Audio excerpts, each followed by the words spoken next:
My wife loves another man. I ruined my son's life and never got to see him because he's in the future. But my aura, off the charts, buddy. Oh, Cyclops. Thank you for joining me for this live stream. How are you? I'm quite well. I'm quite. Sorry, I saw a fly. Just took care of that for you with my optical beam.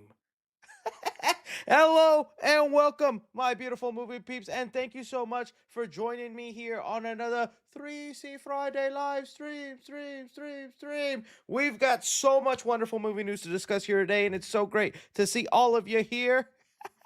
Loving it. Glad you guys are now devouring into the three three Cyclops, three Clops. The C stands for Cyclops this time. I cannot do the whole stream wearing this. Like, it's actually very hard to see. Like everything just, I could see like up to right here. There could be a murderer in front of me and I'd be like, Johnny, you still there? All right, time to take that off. Those are cool. I love those. And you know what? You know my big head problem? How like every popcorn bucket, every mask I ever buy, it's a gamble if it fits my head. I stretch these bad boys out quite a lot. There's like a hinge here so that like it's a little adjustable, and for the normal, small-headed, unbig brain bro like me, perfectly fine. These, let's see, bro, you can hear the plastic scream for help every time I put these on. Ah! But it's worth it for the aura. One day they're gonna break. All I have to do is just like do that and they're going to explode. Definitely. They missed opportunity that they didn't do like a headphone attachment, because these, honestly, it's like quality headphone material. Like, do I have headphones here? Yeah. Like the material off my actual headphones feels pretty dang good. I'm surprised they didn't just put like a cheap old aux and then walk around. Again, I'm gonna break these. I'm a man, I'm a muppet. Because that's what I jam out to. Anyways, guys, so great to see you. Sorry about last week's live stream and it completely missing out without notice. If you want the truth of what happened, it was a busy day. I said I want to take a nap before the live stream. That nap turned into the next day. That's honestly what went down. I was like, I'll wake up. I'm fucking 20, 30 minutes. I'll be good. I woke up. The sun was in my face. My son was screaming, and I was like, huh? I've got to make a goon joke. Honey, I'll be back. And that's what happens after 30. A nap can turn into a whole day gone. So, bit of a warning for you. Keep that in mind for when you hit that age. Okay, let's run down some of the topics, and please feel free to suggest some more if you have on, because I feel like there are more, but these are the main ones I got down. One, we're going to be talking about the update on the live-action Naruto movie. Avengers Doomsday, is it in trouble or just bunch of nothing going around? You know what? I'm going to throw in SDCC talk, San Diego Comic-Con. What's coming, because there has been some announcements on that, and that's attached to DC and all that. Okay, so we'll add that then. James Gunn might end up, well, there's rumors going around he could be the one ending up directing the Batman. We're going to contemplate that, the likelihood of that, and would we want that? The leaked Spider-Man post-credit scene going around that, look, obviously is fake, but there is definitely a slim chance we have to talk about the possibilities involved with it, okay? And, of course, all of this amazing, thwiptastic footage for Spider-Man Brand New Day, where I told you guys, you heard me on the most recent side flick, I was like, I'm done. No more trailers, no more TV spots, whatever they show up. And then what happened? The Goblin got in my head. I said, no, I don't want to watch the TV spot. You have to, you Parker. You put it on and you play it 10 times. No, Mr. Goblin, I don't want to, please. I don't have to, leave me alone. You put it on. And the big TV, the 85-inch. Not the 65 in the guest room. I don't know why you put a 65 in there. What guest wants a TV that big? That room is small. Why did you do that? Oh, it was honestly just a TV I had, Goblin, and I didn't know where else to put it. So I was like, let's just put it in the guest room. You gotta sold that thing, man. I don't know. A 65? I mean, I think that's a 45-inch room if you ask me. That's a good point, Goblin. I'm gonna talk it up with the wife and we'll get there. But I don't want to watch the trailer, Mr. Goblin, please. Yeah. I've lost my mind. This is why the naps need to happen before the stream. All right, good stuff. Audio low, Goblin. Audio a little low, Goblin. Is it actually a little low? My bad, guys. Let me make sure everything is good. Hello. If anybody else thinks the audio is too low, let me know. Okay. We're good. I bumped it up a bit. Hopefully that helps out a bit. If not, we'll keep on moving. All right. Let's start off. Let's kick things going. Let's see what's let's just hit internet and see what we find, guys. Let's see. Anything and is there any topic I am missing that you guys think I should talk about that it hasn't been now too loud? Oh my god. Now everybody's like way too loud. Okay, sorry about that. That's crazy. I literally only bumped it up 10%. I literally only bumped it up 10. Okay. This is what we're doing now. So sorry about that. Don't know what happened. All right. Tom Brittany Batman. We'll talk about that with the Batman news. Resident Evil movie. Is anything there? I mean, I'm not going to go through the whole Doomsday plot at this point. Evil Dead. I mean, that just came out, dude. I'm not going to start doing spoilers on things like that. I will say, though, funny enough, the screening I went to for Evil Dead Burn, that second post-credit scene, which again, don't want to spoil, don't want to talk about in case you haven't seen the movie yet. They didn't show that second post-credit scene at the fan event screening that I got invited to. So I really only thought there was one post-credit scene and that was it. But if you go watch the movie this weekend, there is a second one that's more directly tied to universe, maybe teasing some stuff. I don't know how they address that, given that the next movie is a prequel. But whatever, I was like, okay, so they did me dirty. I did not know about that. So sorry I didn't warn you guys about two post-credit scenes with that. All right. I don't see any. Okay, you know what? I will talk about this because I didn't make it a topic just because the trailer was not juicy enough, but I am really looking forward to this movie. We got a little trailer for a movie called Buddy, which I'm excited for because it's got that kind of stuff I'm into, right? It's childhood things that come and kill you. The movie is called Buddy. It's actually already been shown at film festivals, and I believe it already has like a really good score. Buddy movie. Let's see here. Buddy 2026 film. 84% on Rotten Tomatoes already. So I heard great things about it, but basically the plot is dressed as a unicorn, a beloved children's TV host reveals his true self as a dark and violent force of nature.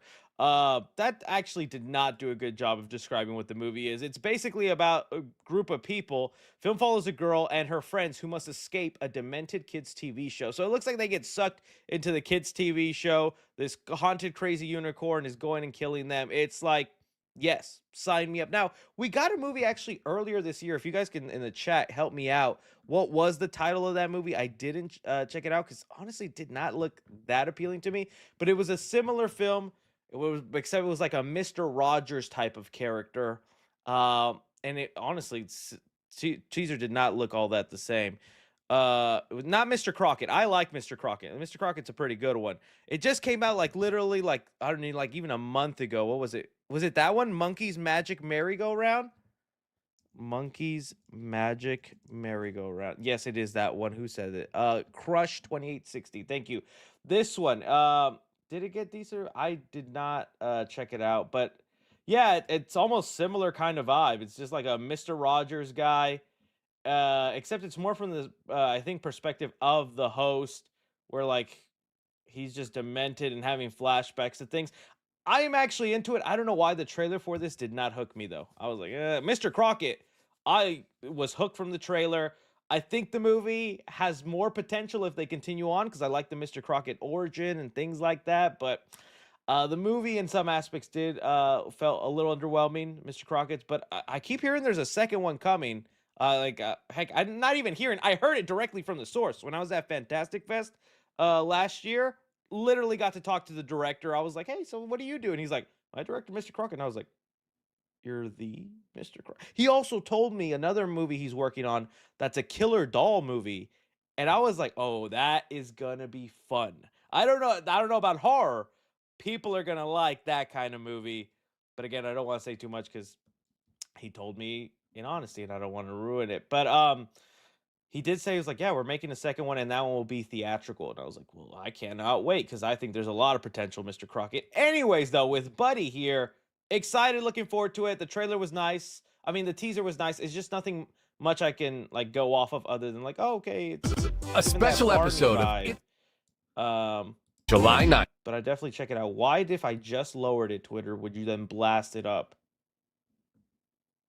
This is why Elon needs to be punched. Okay.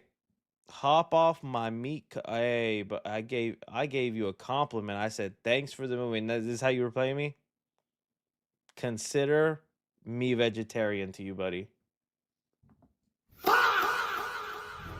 Got him. All right, let's move on. Let's get to the actual topics. All right, let's talk about the Naruto movie. Okay, so we heard, it's been announced for a while now that there would be a live action Naruto movie, and the director that they got is none other than Destin Daniel Cretton, who has done Shang-Chi, is doing Spider-Man Brand New Day, and look, I'll just say this. I have nothing against Naruto. I actually watched a decent amount of. I don't know if you tell me if this is a decent amount, but back in the day, I did watch Naruto up until the fight with Rock Lee and Gaara, and then the way that fight ended pissed me off so much, I dropped off the show. I wanted Rock Lee to win. I thought that dude had so much potential. I saw myself in Rock Lee. I was like, no one believes in him. He trained so hard. He took off those weights they dropped, and I was like, oh my god, he's gonna murder this guy. And then Gaara won. I was like, oh, this show sucks. And then I dropped it like Woody. I don't want to play with you anymore. So that's all the Naruto I have ever seen. But I thought it was, I could see myself. I bet if I go back, I'd probably quite enjoy it. But that's as far as I got. In the end, I'm more of a Dragon Ball guy, and I saw it as like Pepsi and Coke. You know, Coke was Dragon Ball, and Pepsi was Naruto. And I was like, sorry, I'm loyal to Coke. And so with that, I was kind of indifferent with the announcement of a live action Naruto movie. But with uh the thing that is actually making me go, oh, I need this to happen, is two things. For one, which we're going to talk about deeper later on, every bit of footage we are seeing for Spider-Man has me hyped for the possibility of a Naruto movie. I'm looking for a very specific moment here, but I mean, just this in itself. We're getting a scene of Spider-Man fighting a group of ninjas. If I understand the Naruto world correct, it's all about ninjas, training to be the best ninja out there.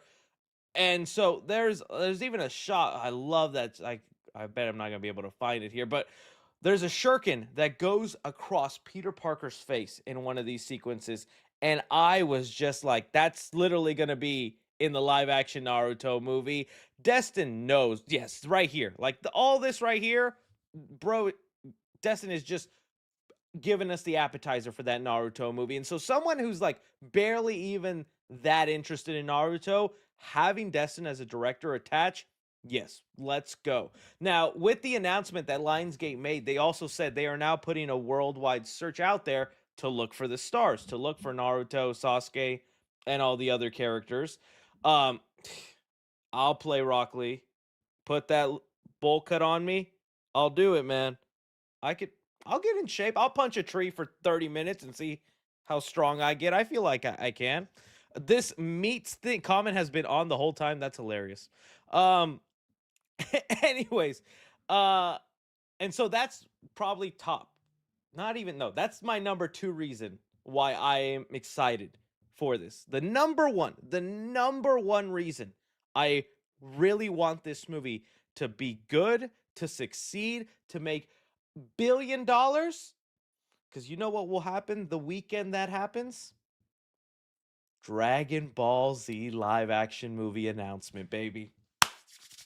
Oh, I know. I get it. They shouldn't. They ruined it last time. Chris, have you learned nothing from Evolution? I don't care. I don't. I want that. Here, again. Again, you're saying, no, they're going to ruin it right here. Oh, excuse me, guys. I don't care. I want the Dragon Ball movie. Yeah. Summon Shenron and make it happen. Yes. That is the only reason I need this Naruto movie to succeed and be amazing, because and I think that could actually be the next wave of movies. You know, Hollywood right now is currently looking for the genre to where they can just look at the IPs in that genre and bust out movies, okay? They think right now it's these internet urban legend movies because Backrooms did so well, so we saw the announcement of the Siren Head movie, the SCP, the Mandela Catalog, those movies, right? Because they're like, well, Backrooms did good, all this will happen, right? So same thing's gonna happen here. We'll see if that works out for them, but they're constantly looking for that. We know they're doing it with the video game. Right now, it was the superhero genre for the longest time, but we see now does not give as much money as they hope for. I genuinely think if they put actual talent, effort, and good writing into these live action anime movies, you will be shocked at the amount of money you make. And we already see it. You know how? In the regular anime movies that get released limitedly theatrically, whether it's the Demon Slayer movie, the time a Dragon Ball movie comes out, the My Hero movies, like all of those anime movies that come out for like a weekend or two, they actually make pretty good amount of money. Like the market is there, the fan base is there, they are loyal. That could actually be the next big thing. Now, again, it's about as good. Someone just said 3C is Boo. Well, then, bro, you better put me as Skinny Boo, because if you making me Fat Boo, no, doesn't mean turn to chocolate. Oh, it's a good chocolate. Little. I guess I would be a good Boo. That was a good voice for Boo. So that's honestly the biggest reason I need Naruto to succeed, because it is our entryway for them to try again. And we've come a long way, a very long way from Evolution, okay? I have a little bit more faith in Hollywood. VFX wise, okay, we can talk about that later. That's definitely not going to look as amazing as a Dragon Ball movie if it came out in 2013, 14, where there was plenty of attention, love, and time given to animators or visual effects artists to actually make things look good. Things get rushed and sloppy, but hey, I think in terms of story, loyalty, and actually sticking to the source material, which Evolution did not, we have our best shot at a decent live action movie. So, Naruto, Destin, Cook, because I need you to make the Dragon Ball live action movie happen, okay? That's what I think. You guys let me know though. You excited for Naruto? The possibilities of anime becoming the next big trend in Hollywood? Do you think the success of this will automatically lead to a Dragon Ball movie? Love to hear it all down below. Okay. Let's move on to the next topic here. All right. Is Avengers Doomsday in trouble? Okay. Reason I'm bringing this up. So we had a co-host that I frequent now. Believe it or not, it looks like I am now going to be making uh weekly visits to the John Campea show. I guess I wasn't cringy enough to be kicked off, and John Campea said, "You want to come on weekly?" I was like, "Sure, man. I don't mind that. that sounds kind of fun." So once a week, I usually Thursdays or Fridays, what I let them know, you can probably catch me on the John Campea show if you care. I'm trying to find the exact thing here, but as you guys know, if you are watching John Campea, if you're not, again, let me remind you, look closely at Toby Maguire. Well, now we're looking closely at because here John Campea was teasing that he might have heard some things weren't exactly going well with Avengers Doomsday. He would elaborate further. This is his elaboration. The situation was that they were struggling because they weren't finding it in the edit. That apparently, like when they shot the movie, everything felt great, everything looks great. And now that they're in the editing room and putting the movie together, that they're discovering some issues. Now, besides the fact that I don't want to just get accused of just trying to get clicks for why I'm not segmenting this out, I did finally get a hold of somebody else with some knowledge of the situation. And when I presented them with what I got told by the first person, they just simply said in a very, very short text, I'm just going to read it verbatim here. Okay. This is what they wrote back to me. That's not what I heard. And this is somebody who's connected to the situation. So again, All right, so we'll go based off there. So I think it's, again, I'm very grateful that John invites me on and has me on and all this. But I will say it's funny how often John now is baits in situations like this. Now, I'm not saying he does it on purpose or anything like that, but this is not like the second, third story where he's like, "Well, I heard this, and I'll talk about it on tomorrow's show." I was like, "This mad genius. He's figured out the loophole to get the views." So I heard how big James Gunn's is, and I'll reveal it the next side flick, guys. Stay tuned. And then when side flick comes, I'll go, my source told me 7, but I just got a text from a guy, 4. We'll see, guys. Okay, moving on. I don't know, right? But okay, I actually do tend to believe, because I don't think he's just making it up. I think he does genuinely get this, but because of his reach and how anytime John now says something, because he has been right several times, he has those sources, he has those connections, he's doing this for so long, that I totally believe. When he says that and teases my next episode, I'll talk about it. In between that time, he's going to get text messages, he's going to get emails and all that. And it could be someone maybe correcting the situation from Disney going, "Hey, you need to tell him things are fine because we need to nip this in the bud now." But I mean, let's think about, it wouldn't surprise me to hear that Avengers Doomsday is maybe not shaping up as amazing as Disney is hoping for. Not because I am on a Marvel hate train or on downfall. Like, I want them to be back to their heydays and I want every Marvel movie to be great, but just there was no clear buildup for what they're about to do here, right? We had a whole phase where it was just introduce this new person, this new character, this new character. And if anything, they were building up to a completely different bad, and they had to pivot to this Doom story. And it's not really the Doctor Doom people know from the comics. There's not even a rivalry going on with Reed Richards. I hear more the rivalry is with Steve Rogers.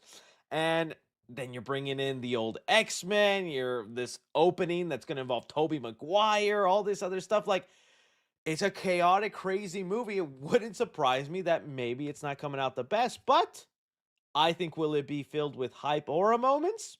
Yes. Will those jingly keys be enough to save the movie? Possibly. I mean, I could see the switch up going very quickly on this one, and maybe repeat watches aren't as good, but I'm still excited for it. I'm still looking forward to it. I think it'll come out. I mean, we're getting freaking James Marsden Cyclops in his actual outfit, fighting alongside Captain America, Shang-Chi, Gambit, fighting Sentinels. Dude, like, it's gonna be cool, and especially with knowing Tobey Maguire is the Spider-Man of this movie, even if it's in a limited role, I'm still gonna be seeing it with a big old smile on my face. So I have faith it's probably gonna turn out fine. It's gonna be cool. But that is also how things go, and they plan for reshoots. It's just only like, dang, you're finding the issues now, and if you want to reshoot anything or fix things up, you are on the clock now, because it's like less than 6 months that this movie needs to come out, and that isn't always a great indicator for the visual look of the film. Like, even with the Spider-Man Brand New Day trailer that we're gonna look at more, every trailer and every TV spot is still being tweaked, color graded, edited. Things are being put together. Like, and Spider-Man Brand New Day was on a very tight schedule, so we'll see. But throwing it off to you guys, you're hearing, there might be, Disney not as happy with the current edit. You believe that? You don't? What are your expectations in the quality? I think we're all going to want to watch it and see how it goes down. But with all the details that we've heard so far, does it surprise you that it might not be, coming out as coherent as they hoped? You guys let me know. All right. Okay. Let's move on now to San Diego Comic-Con. So, San Diego Comic-Con is quickly approaching. More and more every year, it becomes less of a kind of exciting time. I remember used to be the biggest event for there. But now it's just waning in, and studios now choose more to do their own event or just announce it themselves. And I just kind of want to look at maybe what is upcoming and things that will be happening. So for one, we do have here Prime showcasing some of the things that will be there. Definitely interested in the Blade Runner and Carrie stuff. I do really enjoy Reacher. I don't know how I'm gonna feel about the spin-off show with Neegly, but I do like the character in Reacher. I just don't know if that would attach. I'm gonna give that a 1 or 2 episode shot. But I mean, Reacher every season has been peak. So yeah, let's keep that going. And haven't checked out anything Lord of the Rings, and Batman Cape Crusader. I don't know if anyone else felt this. I was like so excited for it. I like the vibe, the animation, and I did enjoy a couple episodes I watched, but then I didn't have that urgency to go back to finish it. And now with season 2, like my interest is just neutral on it. Has anybody else felt that way with Cape Crusader? I wonder what that. Maybe it's just because I feel like it's just that like line from Sonic 3. Oh, Cape Crusader, you're no Batman animated series. Maybe that's what it is, right? So definitely interested though, Blade Runner and Carrie. Now, when it comes to Marvel, they are going to have a panel, which is nice. Now, with this though, here it says, so Marvel Studios will have their Hall H panel at San Diego Comic Con, July 25th at 5:30 to 6:30. Join Marvel alongside special guests from across the Marvel Cinematic Universe for an exclusive look at what's next. I think that's actually kind of key. What's next? Now, bro, I just talked about, we are now in the 6 month range, less than 6 month range, that Avengers Doomsday needs to come out. A lot of movies that are even further out, like Shrek or other films, already have teasers, have trailers. I mean, Illumination just put out an animated trailer for that Not Alone movie. That's a year out. Doomsday is still holding out on a public release trailer. There's been events, whether CinemaCon or other things, where people have gotten to see this trailer, but we have not, right? Okay, so at San Diego Comic Con, is it going to be another situation where they bring out some of the stars of Doomsday, they show footage to the audience, and it's again only exclusively to San Diego Comic Con? I will think that is going to be another nip in the butt for fans, and it's going to start to really frustrate some people because, again, it'll be another cool for the people who go to San Diego, and I'm sure that's awesome. But I think at a point now, most of us are just kind of like, I don't want to read another description of the trailer. I don't want to. And this moment got us going. Woo! I think it's like at this point, you just gotta show us, right? Come on now. So, uh, now with that though, that's only one aspect. With their line saying here, a look at what's next. I didn't really consider this, but I saw some people bringing it up. People are saying, not anyone official. These are just fans theorizing. Some are theorizing they might actually start announcing the cast for the new X-Men. And when I first started seeing that go around, I was like, no, what the heck? Why? Like, it feels a little too early. Of course I would want to, but it's like, no, I mean, we're about to get the old X-Men probably for the last time in Doomsday, possibly Secret Wars. I know they're gonna have a whole new young cast, but it's like, why? And I think it is because they brought the people bringing this up make a good point. It's rumored that the X-Men movie with Jake Schreier is gonna be filming pretty soon, whether like at the end of this year, beginning of next year. And it's like, oh, with that in mind, then it makes sense. You can't just film a movie and hope that nothing leaks out about who's playing who. It's like you got to get in front of that and you got to start hyping that up. But it does feel premature because Doomsday and Secret Wars are supposed to be the cap off to the last era of the MCU. This old era with like, Chris Evans and all the original Avengers. and before we hit that reboot button, and some people stay, some people get replaced, and now we're just focusing on X-Men for the time being. It feels a little premature to come out and say that, but then again, Kevin Feige has already been very honest about Secret Wars being the reset to the universe. Like, I was shocked that Kevin Feige just plain out said that already. Like, that's been an article for like a year now. Kevin Feige's like, yeah, after Secret Wars, we're rebooting this, soft rebooting. I got too many hats, man. I'm done with it. That's what I imagine he's thinking. He's like, oh, think about all the hats I'm gonna get in the reboot. um, but I don't know, that could be a thing. Uh, I don't know about some more announcements. There's always another Blade situation on the horizon, but I feel like that's the perfect example of why not to do this, because it could not just it could be like maybe they announced the main three X-Men they want to focus on, right? Maybe they reveal who Cyclops is. They finally say Jean, Sadie Sink, because at this point, Spider-Man No Way, Spider-Man Brand New Day would have been out for some. Oh no, not at this point. San Diego Comic Con might. Um, so I guess they can announce Sadie Sink, yeah, but they can announce Cyclops. They can announce like a Storm, and I don't know, an Iceman or a Beast, right? I don't know, something like that. And you're like, these are gonna be your main guys, and there's more to come. But it's also like people are waiting for Shang-Chi too. We were just talking about the Naruto movie that is gonna be moving forward, and it looks like that's destined Daniel Cretton's next movie. And it's like, well, I'm pretty sure after Naruto, Destin's taking a 2-week vacation, and then it's start prep on Spider-Man 5. Because after everything Destin has done, Sony is gonna desperately want him back for Spider-Man 5, and I don't blame him because I want him back too. So it looks like if Shang-Chi 2 is going to happen, it ain't going to be with Destin. And if it is, when is he going to have the time to film that, man? Do we get Doctor Strange 3, Fantastic Four 2?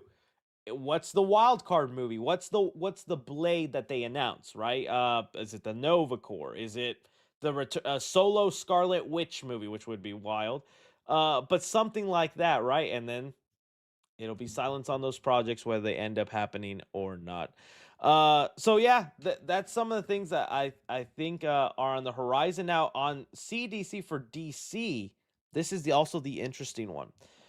Let me see. Let me make sure if I saw, because I believe I saw an article. Yeah, it says here DC Studios reportedly is not planning to showcase Clayface or a show or show anything from Man of Tomorrow. Now, I believe DC will still make a presence in showing some Lantern stuff. In fact, I got an email to be able to go, but I've taken quite a few trips recently, and I need to stay home with the family. Um, so with that, that kind of surprises me. Man of Tomorrow, no Clayface, because there was a lot of talk after Supergirl come San Diego Comic Con. People were like, "Oh, James Gunn is gonna come up, get set straight his new timeline or movies coming up, announce something, reveals some stuff about Man of Tomorrow." But now it looks like they're playing the we need to let the hate cool down type of thing, where there's like we're not really in the most favorable side. People are mad and upset with us. Let's just lay low for a little bit, and then we'll start the hype train on Clayface. Hopefully people love that, and then we move on to Man of Tomorrow. So it does kind of suck, man, that and the reason for it was here, I think they said it here. James Gunn says that DC's universe's absence from Comic-Con comes down to cost, not the state of the industry. I think it's a case by case basis. It just depends on the situation. Sometimes you really benefit from going to Comic-Con and spending, there we go, and spending millions of dollars and selling an idea, especially when you get a great trailer. But other times, I post a picture of the cover of the screenplay on Instagram for $0, and it's equally effective. It gets just as much press. So you have to kind of always look at yourself like, what is worth spending the money on? Now, I remember James Gunn said that, and yeah, he's got a good point.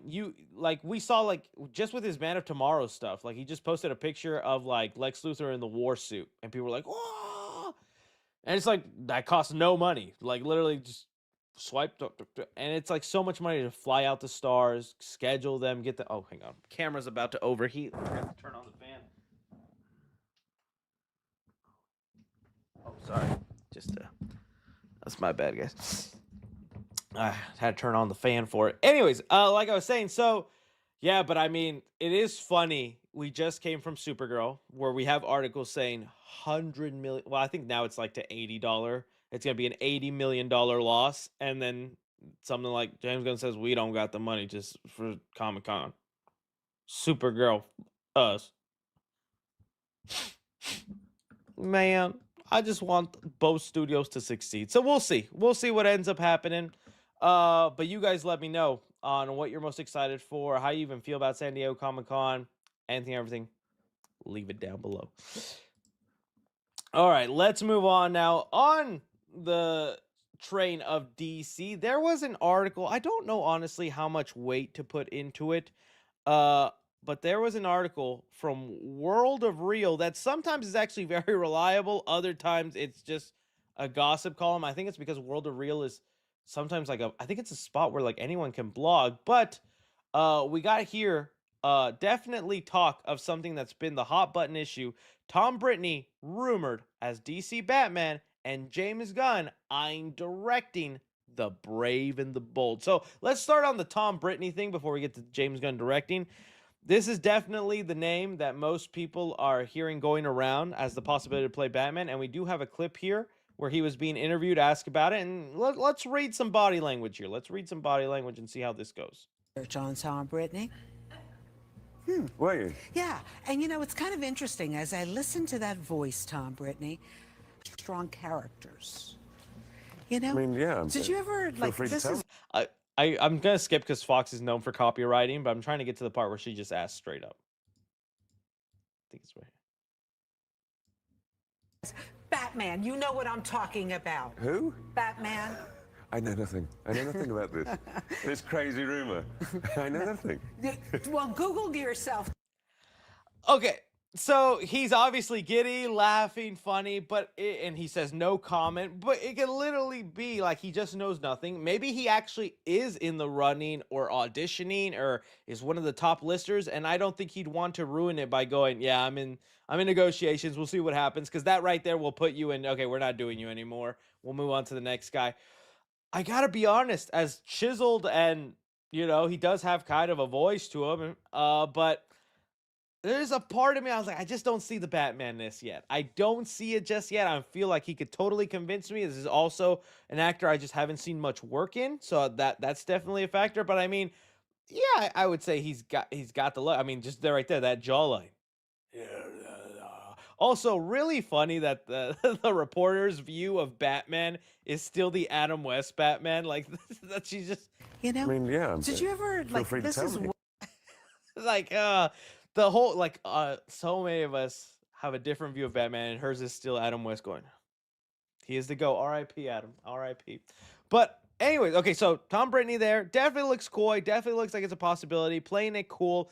I'm still thinking maybe not. I'm still thinking it could go another way. In fact, I would think James Gunn is the type right now, because he's always online, that even if Tom Brittney was his top guy, now because the internet is like all talking about it, putting it everywhere, I could see him being like, never mind, I'm gonna subvert it. You got Danny DeVito Batman.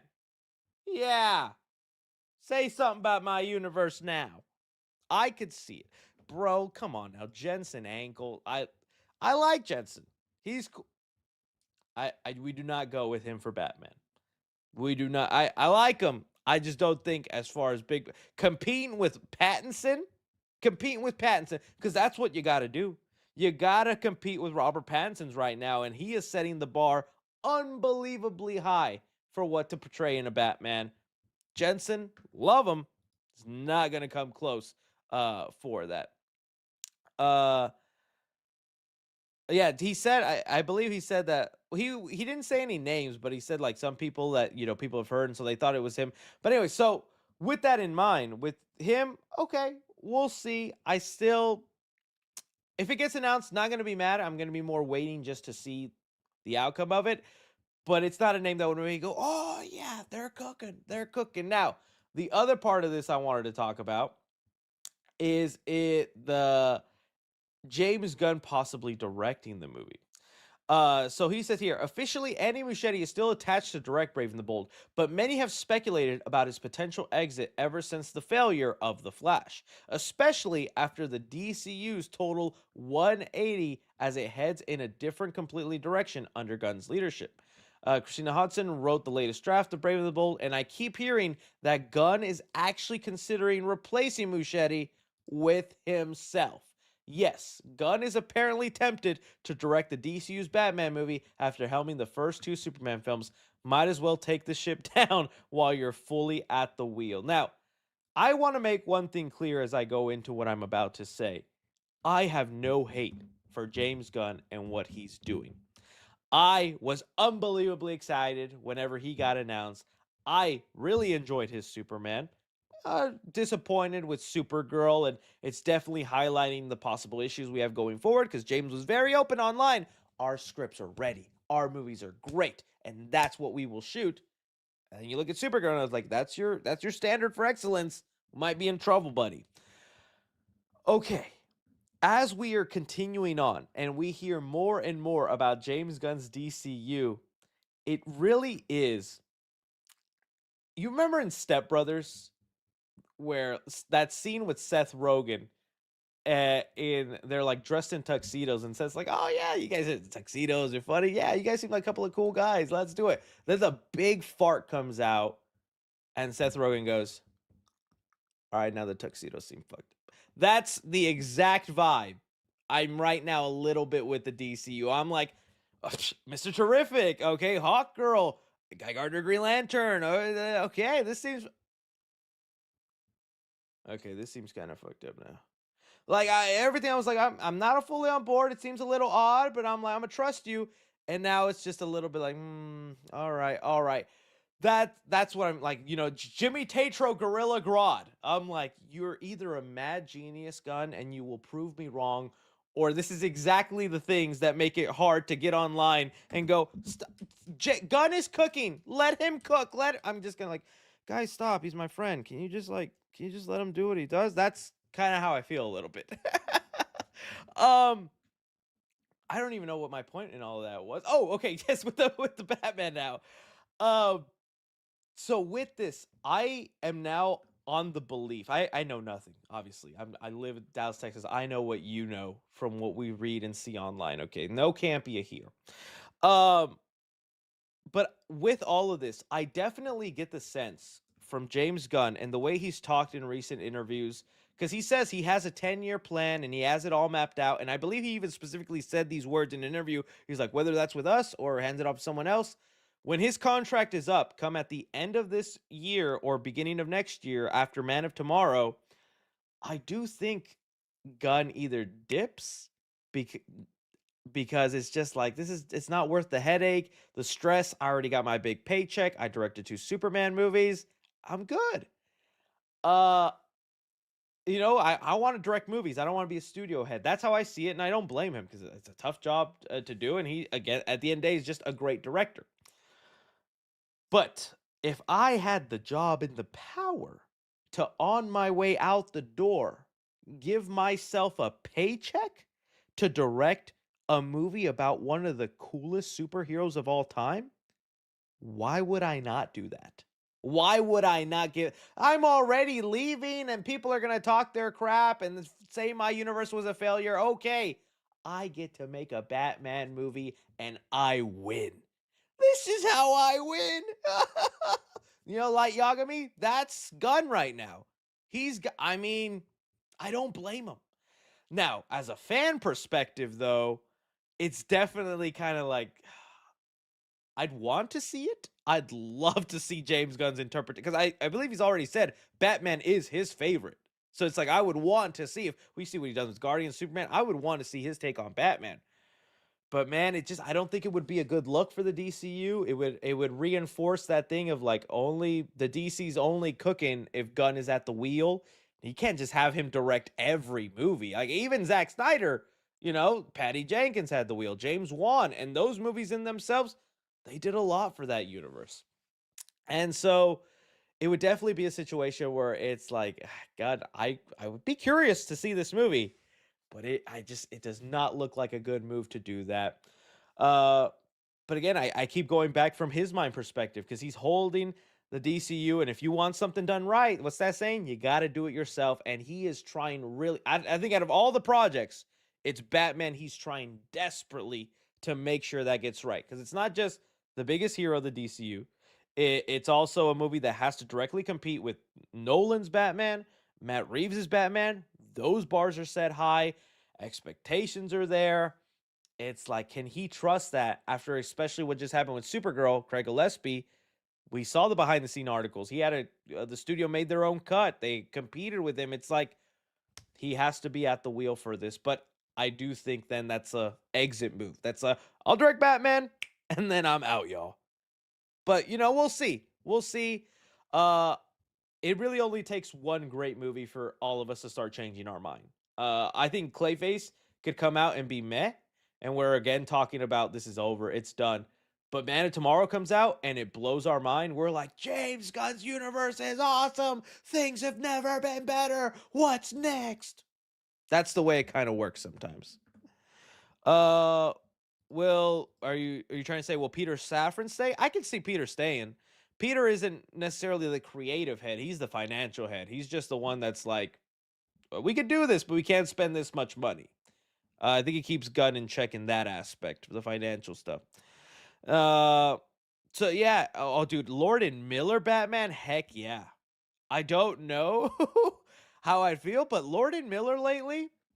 What was I was watching How I Met Your Mother. It was on TV, and Lord and Miller's name popped up as executive producers, and I was like, I love How I Met Your Mother. And this is why, because Lord and Miller are attached, and they've done a couple episodes. And you go like through Lord and Miller's IMDb, and you're like, it's just peak after like pretty noteworthy movie. I was like, okay, I actually would not mind Brave and the Bold. So yeah, you guys let me know though, in terms of the Tom Brittany, your perspective on Gunn. You think he's staying? You think he's leaving? I could see it also just being like, F it, I'm staying. Especially because if he stays, they're gonna give him another big check. He's like, yeah, I'll take that check, and I am locked in for work. Because anytime he's like, I want a paycheck to be a director, what movie I want to make? Plastic Man movie. Let's do it. That must be kind of cool. You guys let me know. All right, let's move on to is it the big topic? Oh, yes. Okay. Before we get on to the brand new Spider-Man footage, okay.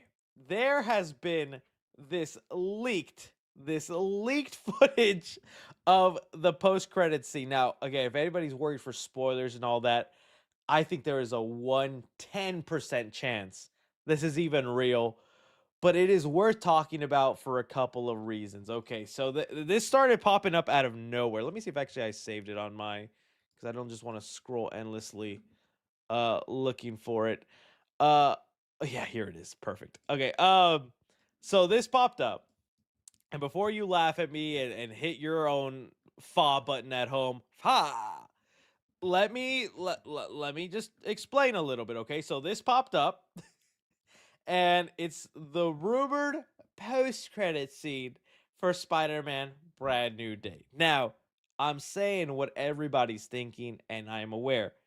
Clearly made with AI, not real, it's fake. I agree. This is most likely AI generated, and there's a lot of like telltale giveaways. I mean, for one, the post-credit scene is happening in Peter's old apartment. That apartment's not even his apartment in Brand New Day. So unless he, for some reason at the end of the movie, goes back to the apartment from No Way Home, setting doesn't make sense. Also, Peter 1, Tom Holland, comes in, Deadpool goes out, and Andrew Garfield doesn't even flinch. He stays eating his sandwich. Like, he's totally, if someone jumps in the room, even if you are Spider-Man, and you sense the spider sense of another spider, you still decently, you turn. That must be one hell of a sandwich. One hell of a sandwich, right? And then last big thing, why is there just medical liquid tubes by Peter's bed? The tissues on the nightstand make sense. I have that.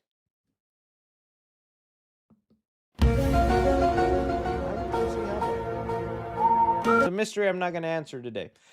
Okay, so it's obviously, so yes, agree. AI is F, fake, all this.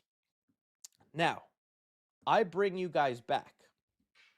If you remember the the Avengers Doomsday Cyclops. Let's go back to that awful time if the actual photo will pop up.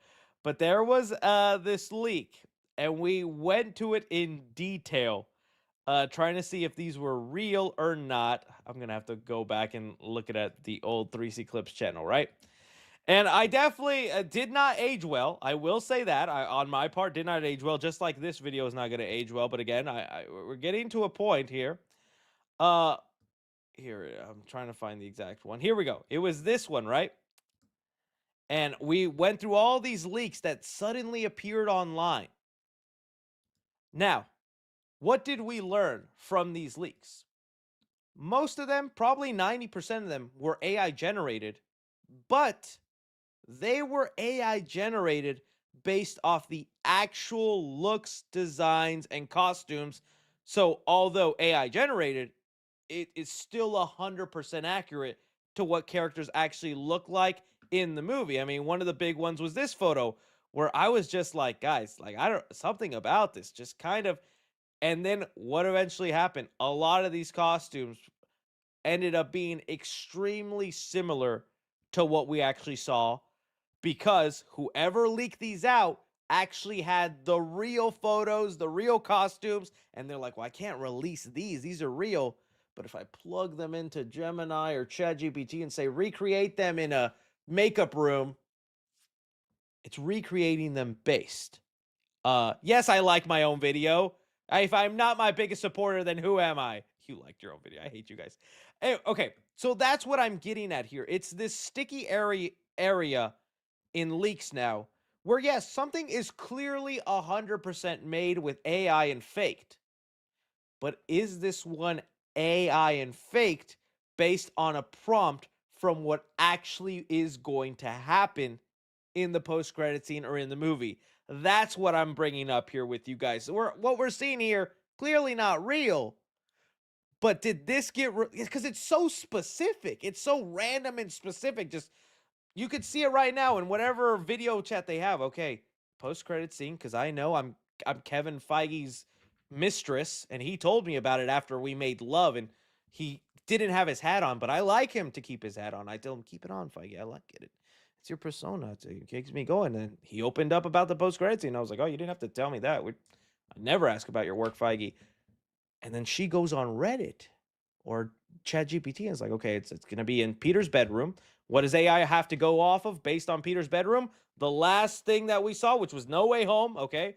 Deadpool, Andrew Garfield, Spider-Man.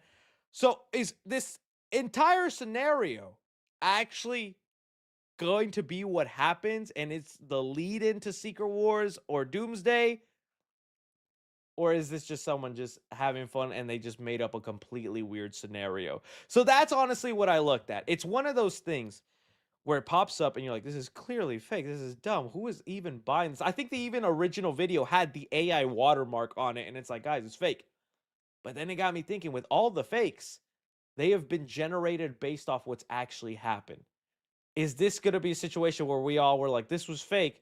Then we see the movie and we see the actual footage, the actual scene, and you can see how someone watches that and types in the prompt and comes out with this. Someone just said, it's real trust. I believe it now, guys. I believe it now. So, yeah, that's what I bring off to you guys. Do you think this scenario is actually going to be the post-credit scene in any way, shape, or form for Spider-Man Brand New Day? Again, listen to what I'm saying, because I already see the comments. I already know when this clip video goes up, and you could right now, for fun, we're at the end of this video, go to the comment section. Someone just decided, I'm going to click on the video and just type something without watching. It's clearly AI, because I know. I'm saying, is the scenario prompted off what's actually going to happen, and someone put it online for trolls and giggles? You let me know. Unk is losing it. Yes, I'm losing it. I lose it every day. But it would be awesome to see Andrew again. It would be awesome to see Andrew again.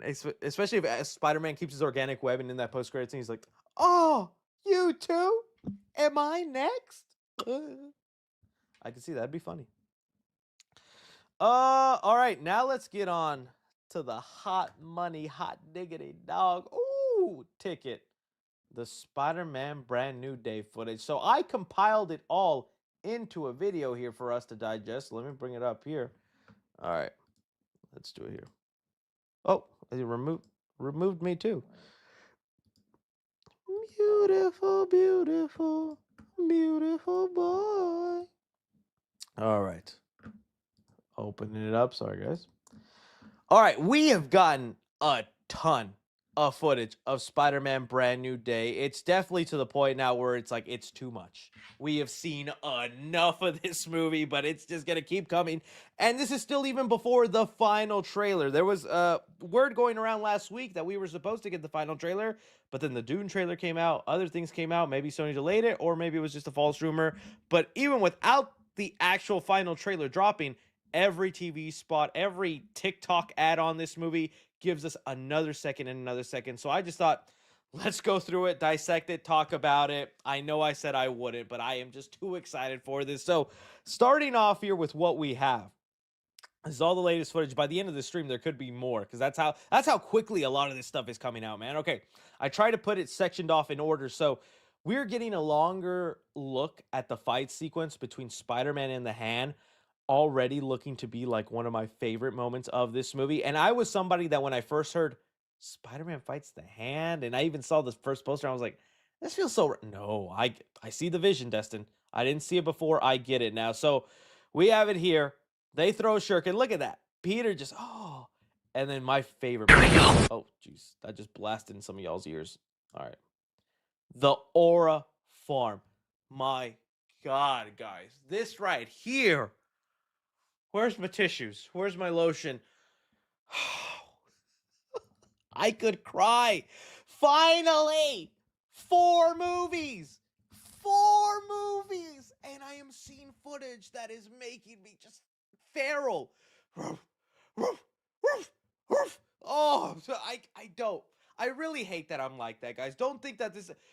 I really don't like talking down on John Watts, because again, I met him, and I don't say that as in like, yeah, I met John. No, I met him and he was so nice to me. And I said it before, there was people at that premiere, celebrities and stars, that walked past me, didn't give me a time of day. John Watts was not only nice to me, he did a little Wolverine bucket joke on me.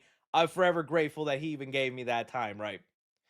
But dog, I just find it hard sometimes to root for what he's given us. And now we are finally getting peak Spider-Man, dog. Like, this, I love all this. I love everything that I'm seeing. I love the visuals. I love the style. I love how vibrant it looks. Like, I'm gonna say something where y'all are gonna think I'm a little crazy.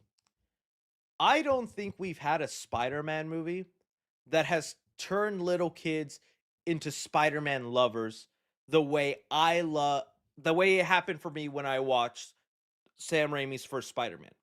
That was a core memory, life-changing moment.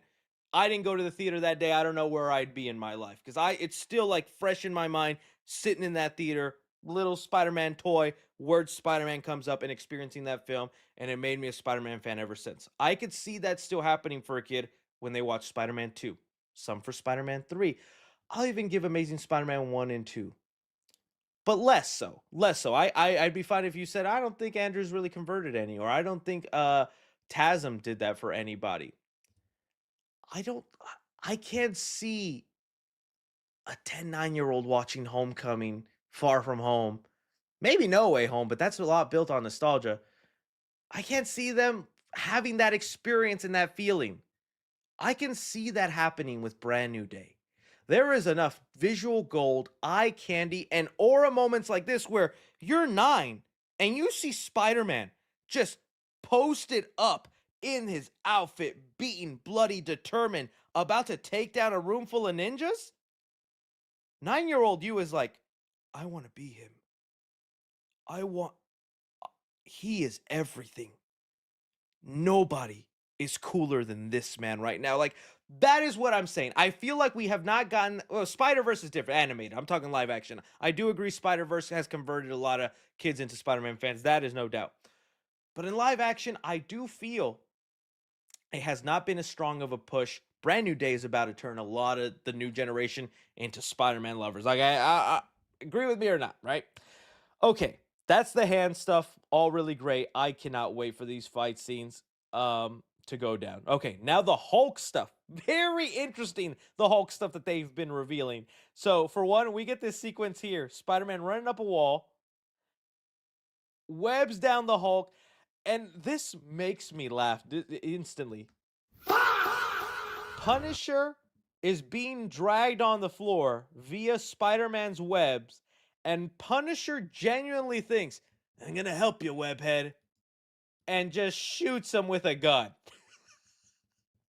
Doesn't even hit his face, his chest, or his groin. Bro hits the Hulk's hand and thinks, yeah, I'm making a difference. Yeah, I'm helping out. Nah. I cannot wait to see Frank just genuinely, like, with a serious face.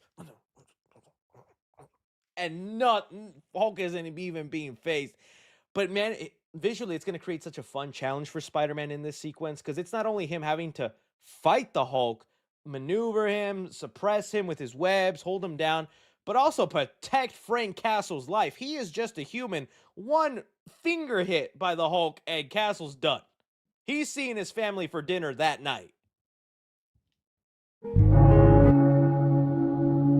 Yeah, I said it.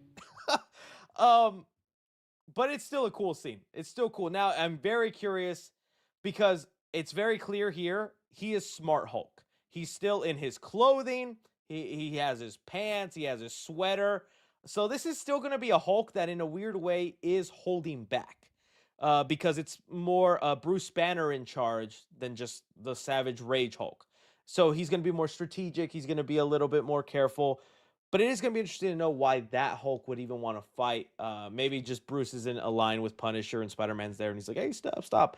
Or it could be, Sadie Sink, Jean Grey from the beginning is attacking him. Because it definitely looks like after a bit, well, Smart Hulk is gone. And Hulk gets even bigger. Where we're going to get a transformation scene of Smart Hulk into Savage Hulk. Where in Professor Hulk form, he's ripping through his clothes to become Savage. Genius. I like that. That's good, right? Okay, but we move on from that. And this is something I wish they did save for the movie. I would have liked to experience this whole part of it in the film. But okay. I think Spider-Man is very strong. I don't know how strong one of his punches would be to the Hulk. I think they would be an annoyance. I do think they'd be enough to at least make Hulk turn his head. But I don't think they are effective enough to knock the Hulk out, to even slow him down. If anything, after a while, Spider-Man's own hand is going to be hurting. So to combat that, they gave him the gauntlet of Shocker, which this right here is a perfect representation of why I'm enjoying this direction for Spider-Man as opposed to the previous one. It's a broken record. People hate when you say it, but the Iron Boy Jr. of it, where you just got the Tony Stark tech and handed it off to Spider-Man, was never interesting, never appealing. His view and thousands of web shooter combinations and all that, hated everything.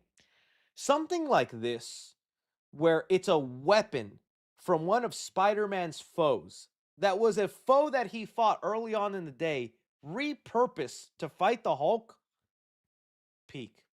I love that. That makes sense. That works for me.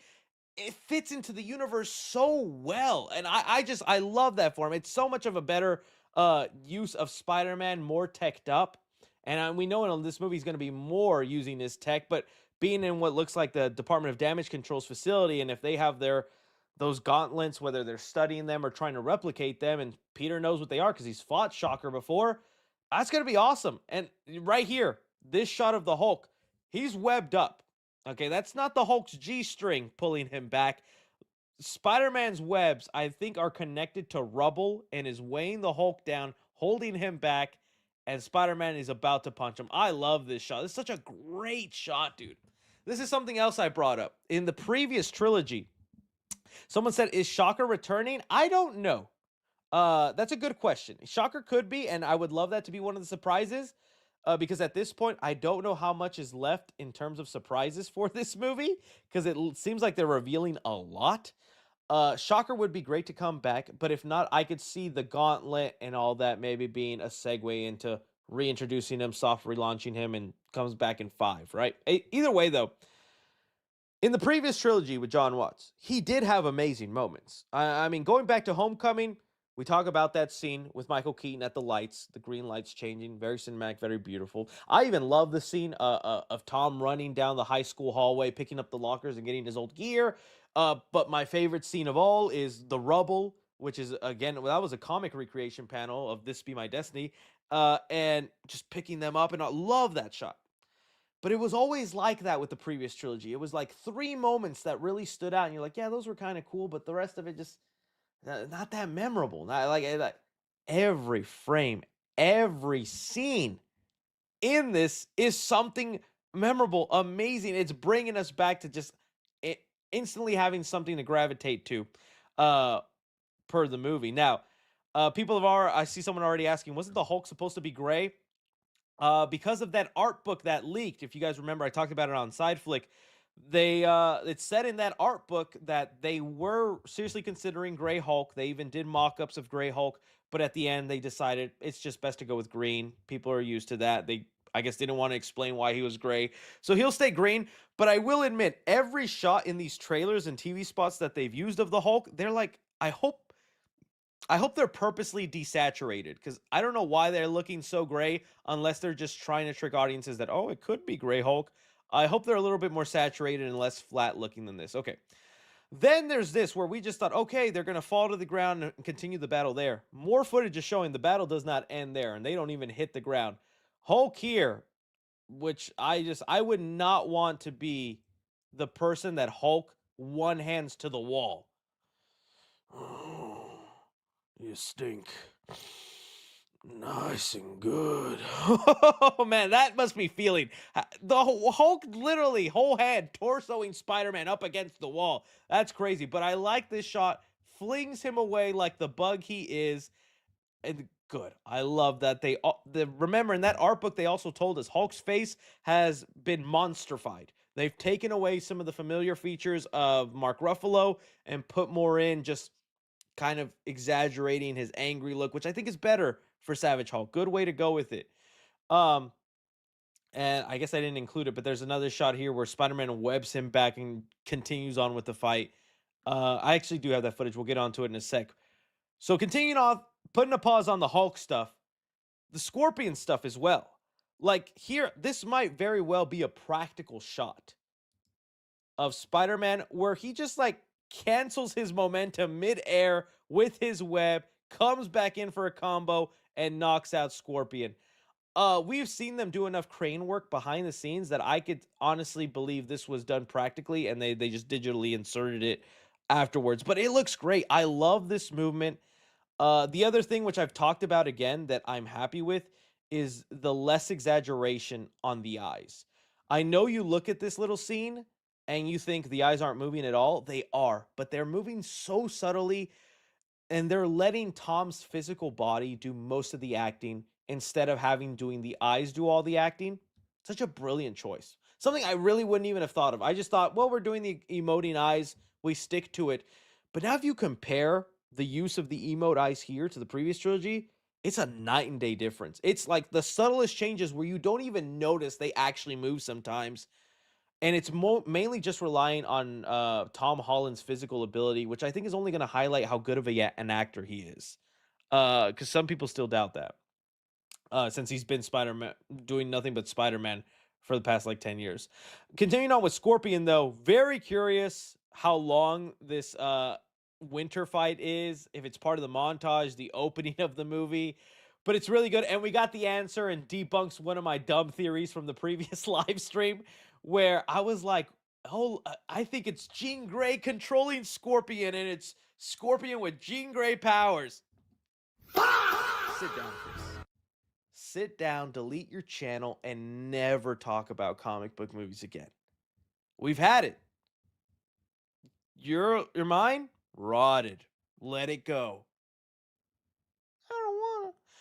But here, so he throws him up as he's holding the gauntlet, and then he switches it up and punches him. Looks really good. I hope it's a long sequence. This might be the first time Scorpion actually fights Spider-Man, especially if it's in the flashbacks. If not, the movie goes into winter, and maybe that's what they're hiding into the film. The third act all takes place in wintertime. Like, we don't know. We don't know. Uh yeah. Someone's like, yeah, Chris, that theory was not it. I just go around biggest L in 3C history. Can we get the audio of it? It's kind of jumbled around since it's that, but I'll get the audio of it here. This whole thing can get really scary. You sure you want to do this, Scorpion? You think I'm Scorpion? Which they've used that audio every Scorpion fight now, whether it's this fight or this fight. It's, you think I'm Scorpion? Which really does make it sound like it's Jean Grey in his head controlling him. Maybe she doesn't get to use her powers through Scorpion, but I could very much see maybe a lot of these villains are actually just mind controlled by Jean Grey. But again, that's another aspect that is still a surprise, and I'm curious why Jean is targeting or fighting Spider-Man so much, and how they're setting her up already to be such a villain. Okay, moving on from there. This is literally dropped like 30 minutes ago. Right before I went live, I had to quickly add this. This was a TikTok ad, and it's even more new footage, guys. Like, it's crazy how much footage is coming out. So, swinging, again, I think this is actually a practical one. Again, that was done on, not on a crane, maybe on a blue screen, green screen, or was in the New York, and now they've digitally inserted it into this background. But just the swinging feels pretty natural and going. We're getting more shots of the montages. I will admit, I will say this, not every visual shot of this movie is looking great. This is one of those shots where if someone says, kind of looks AI, I'm not going to fight you on it. Not necessarily saying it looks bad, but it looks just very digitized. Like, everything looks very digital, from the cop cars, the guys on webs, the background. It's not the best, and again, it's the unfortunate fault of how rushed this movie is that a lot of these shots just aren't there. But the concept of it and what I'm seeing, I do like. It goes back to like the Raimi movies, just Spider-Man webbing up common criminals and leaving them there for the police. I love that. I think that's great. We get this really quick shot of Spider-Man fighting like a bunch of goons on top of a roof. Now, it's again the same issue. Background looks very digital, very green screen kind of in, but I'm curious about the context of this. I don't know if that is Punisher next to him. I think it's just a regular goon, but this could be part of the montage. Just Spider-Man stopping random thieves, bank robbers on the roof. I like that. I think that's a cool shot. Here we have him jumping.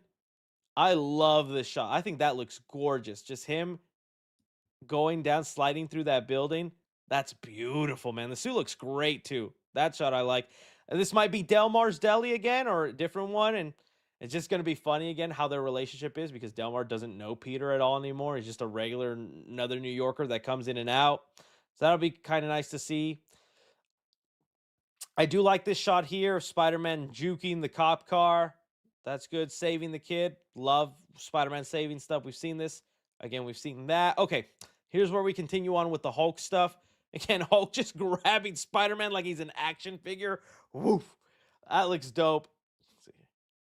Throwing him to the wall, tossing him off to the side. And here, again, when I say this, people do get mad, but it's just like, Sam Raimi was the blueprint in a way. And there's a lot of things in here that feel Sam Raimi inspired, but I don't think that's a bad thing. If you actually go back to some of the best Spider-Man stuff we've gotten, a lot of it takes inspiration and love from Sam Raimi's trilogy. Even Spectacular Spider-Man, when you watch that, they friggin' Uncle Ben and Peter have their conversation of great power, great responsibility in a car, just like in the Sam Raimi movies. A lot of the things that happen in there go here. And something like this, where we saw like in Spider-Man 3 with the building crumbling parts and him jumping around, feels very Sam, but it comes into its own because this is just so much newer. He's going through the rubble, finding his way back up, and then punching the Hulk with that gauntlet, dude. Love it. Love it. That just looks awesome. Now, with all this in mind, I have already seen some people push back where they were really hoping Hulk would win against Spider-Man. Just because I think when you think one-on-one in pure strength, power, you think, oh, Hulk wins. Just one punch and he's down. But this is the thing Stan Lee has always talked about, and I always get especially if it's the movie or comic of the character, they're going to find a way to win. And it's the writer's way of just convincing you enough that they wrote it in a way that makes sense. Something like this, using the shocker gauntlet, punching him out, I could see it being a temporary solve into defeating Hulk for now. But it is kind of mad that it's like, dang, we got Savage Hulk back, immediately defeated by Spider-Man. It's like Hulk cannot catch a break, and we really need something to Brave New World is a great example. I mean, Sam Wilson found a way to defeat Red Hulk, right? They really wrote that in a way for it to happen. So honestly, doesn't bother me. As long as Savage Hulk is now permanently back and this is who he is, I will be happy for it. I mean, dude, I have been begging for Spider-Man vs. Hulk since I was a kid, and this just looks great. So, yes, they are showing too much. A lot of things going on. But man, everything I'm seeing is it's memorable. It's looking great. It makes me so excited for this movie. I am just hoping there's still some surprises and there's still enough mystery. Because I mean, I think Jean Grey, Sadie Sink, is in this movie a large chunk. They've shown us like the same 2 or 3 Jean Grey scenes, maybe just 2 Jean Grey scenes, and that's it. So there's going to be plenty of her, and that's footage we haven't seen, don't understand, don't know what's going on. I'm hoping there's more than one Hulk and Spider-Man fight. Like, I'm thinking that damage control battle, this battle is maybe their first fight, and Spider-Man has to like, okay, I got to find a way for when this happens again to defeat him and knock him out, right? But it could be the only fight, right? So yeah. Someone just said mods make this guy gay. Okay. Okay. So random. But yeah, all of this stuff I'm loving. I'm all up for. I think it's great. I just hope they continue this momentum. And hopefully it doesn't let us down. I mean, take Amazing Spider-Man 2. I still think of that as the best looking Spider-Man movie. A lot of great moments, fight scenes, things in it. But movie, yeah, Amazing Spider-Man 2 is very much a letdown in its villains, its story, directions they want to take, stuff with like exploring Peter's parents. So visuals and aura isn't everything, but man, does it go a long way for me. It does go a long way for me. So yeah, you guys let me know your thoughts on all this Spider-Man footage. And do you think they've shown too much, or do you think there's still plenty to be left? You guys let me know. All right, that was definitely the final topic we had here. I guess I could pop into the Reddit, and then I will go into your viewer-submitted questions. Let's jump into it, homies. All right, Reddit. Oh, Lord. Reposting for Daddy3C to stream. The Dune bucket there. Oh, egg. Chris, whenever he sees a new young Hispanic actress in Hollywood. I mean, that's that's my type. Everybody has a type. I'm Hispanic. I like Hispanic women. Marvel changed Scott's look for Doomsday. Oh, no, they upgraded that look, yo. Dude, I look sick in that. I'm so happy with that that jacket. I'm so dumb. I have the jacket there, and I chose the visor and the Buzz Lightyear shirt. I'm still not 100% loving this Born Again costume. I honestly not even loving the inclusion of Elektra.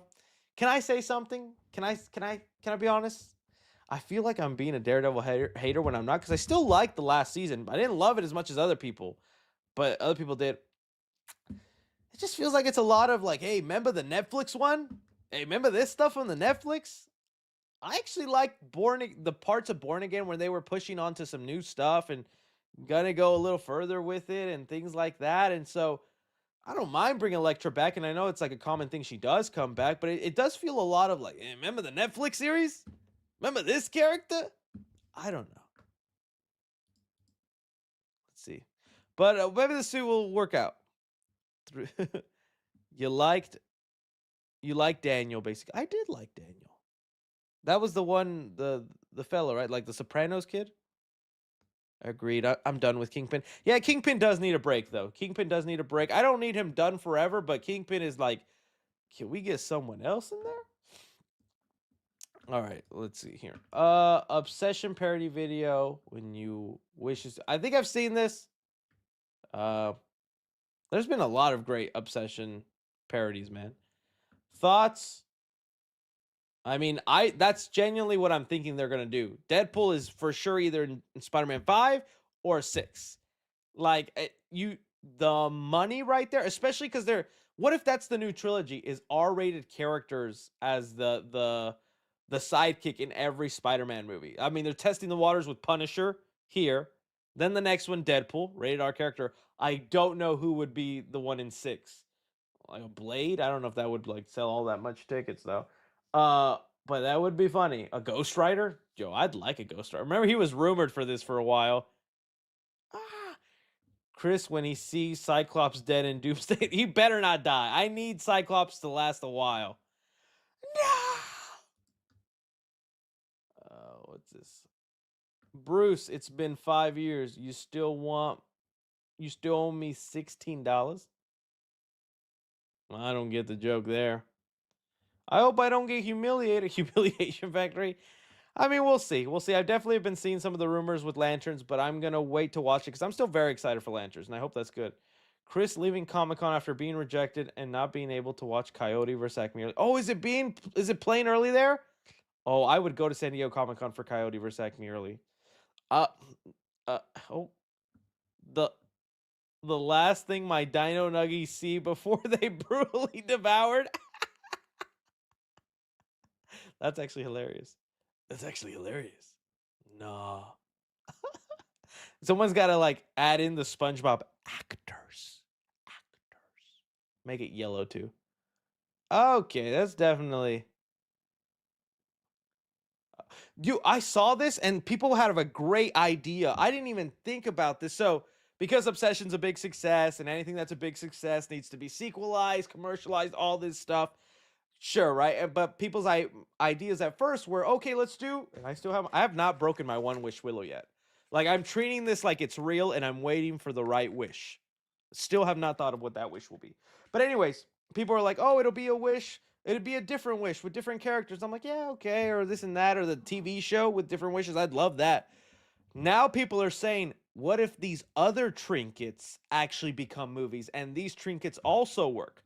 So there's a voodoo doll one. That could actually be a fun movie. Someone buys a voodoo doll and now they can control the other person. Legit, Curry Barker, start writing that, buddy, and I'll be the actor. You can make me do all sorts of stuff. That'd actually be a pretty fun movie, right? Okay, so there's that. There's I don't know what the magic eye is. What's the magic eye toy? I was like trying to magic eye toy? What's the magic eye? Is that just like the optical thing? Is that like the whatchamacallit, the scope? No, because they have a scope here. What's a magic eye do? Is it like tell you the future? Is that what the toy would do? Magic eye trinket? What do I look up? Oh, it's a third eye. Magic eye trinket refers to the 1930s 3D optical illusion item or mystical talisman featuring the evil eye or all-seeing eye. Used for good luck. If you are looking for a store, okay. So it looks like it's a good luck thing. So, okay, someone could buy that and have like great luck. Okay. That'd be something. I could see that being twisted up or, okay, like think of this scenario. You have the toy and it's meant for good luck depending on your perspective of the luck. So let's say I want to go see Doomsday opening night, but that actually happens to be my mom's birthday. Ah, dang. Would have been nice to go see Doomsday, but it's my mom. Next day, my mom's dead. Well, now I get to see Doomsday, but my mom died. Maybe that's the perspective in which the luck works. You get what you want and you get the thing you desire, but in the route you get it, not the best. Not like the one wish willow, not like the monkey paw. There are angles to this. Am I cooking? Am I the next Curry Barker? Am I... What's good? Is this Curry?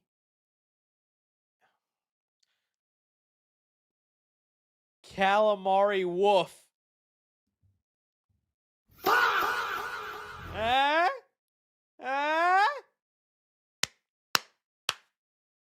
I got it. That's it. That's my name now.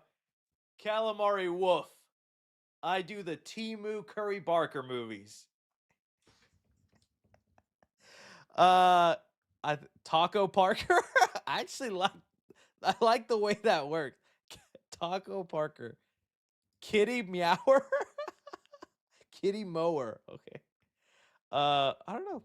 All right, let's move on. But no, I love this. This is honestly a more fascinating direction for the One Wish for Low cinematic universe, because I think there's always twisted and effed up scenarios you can come up with from a person who gets their wish granted.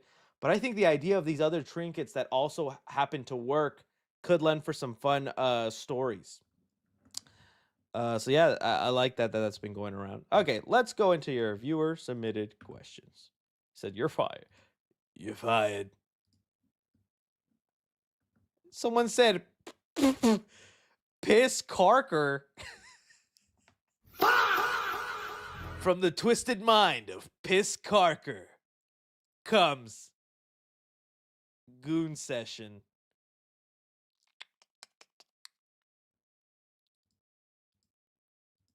First question, Cam Dice. I'm doing San Diego Comic-Con in 2 weeks. Will you be covering it? So far, we have huge panels from Marvel, Prime, what was it? Blade Runner 2099, Lord of the Rings, Spaceballs 2. Oh yeah, Spaceballs 2 got announced. Apple TV 2-hour panel block and more. Yeah, definitely will be covering it. Well, big stuff that comes out. It will definitely be stories on SideFlick, or if they're big enough, I'll make it their own little like CinemaCon breakdown video. But yeah, very excited to see what gets announced. Hey Chris, I'm sure Raimi was honored to finally meet you. Which other filmmaker would you most want to meet and take a photo with? Christopher Nolan. If it's filmmakers, it's Christopher Nolan. Would definitely be one. Steven Spielberg. I was in the same room with him. He was busy and couldn't meet, but Steven Spielberg would definitely be one. Trying to see another one that like really is out there. I mean, in a weird way, James Gunn. I just think he's kind of like a funny dude, but I guess in terms of prestige, I'm trying to think. Some say Martin Scorsese. I feel like that'd be fun. I do really like Martin Scorsese, but I'm trying to think like another one. There's got to be some. What's some? Oh, Matt Reeves. Matt Reeves would have actually be really fun. Matt Reeves would be fun. Rank your hype on these next 3 Robert Pattinson films between Odyssey, Dune, and Batman 2. Oh, you're going to be shocked. You're going to be shocked with this one, buddy. In terms of just like the Pattinson, it's, just Robert Pattinson and his performance in them, not the movies itself. That's how I'll go.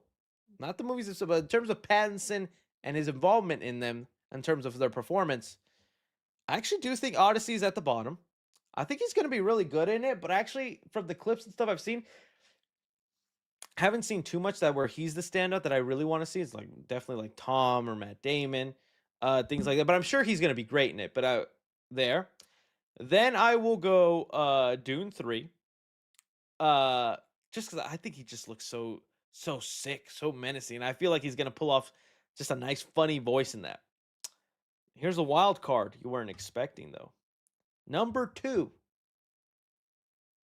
is, I already forgot the name of that movie. The movie where he plays Chris Hansen.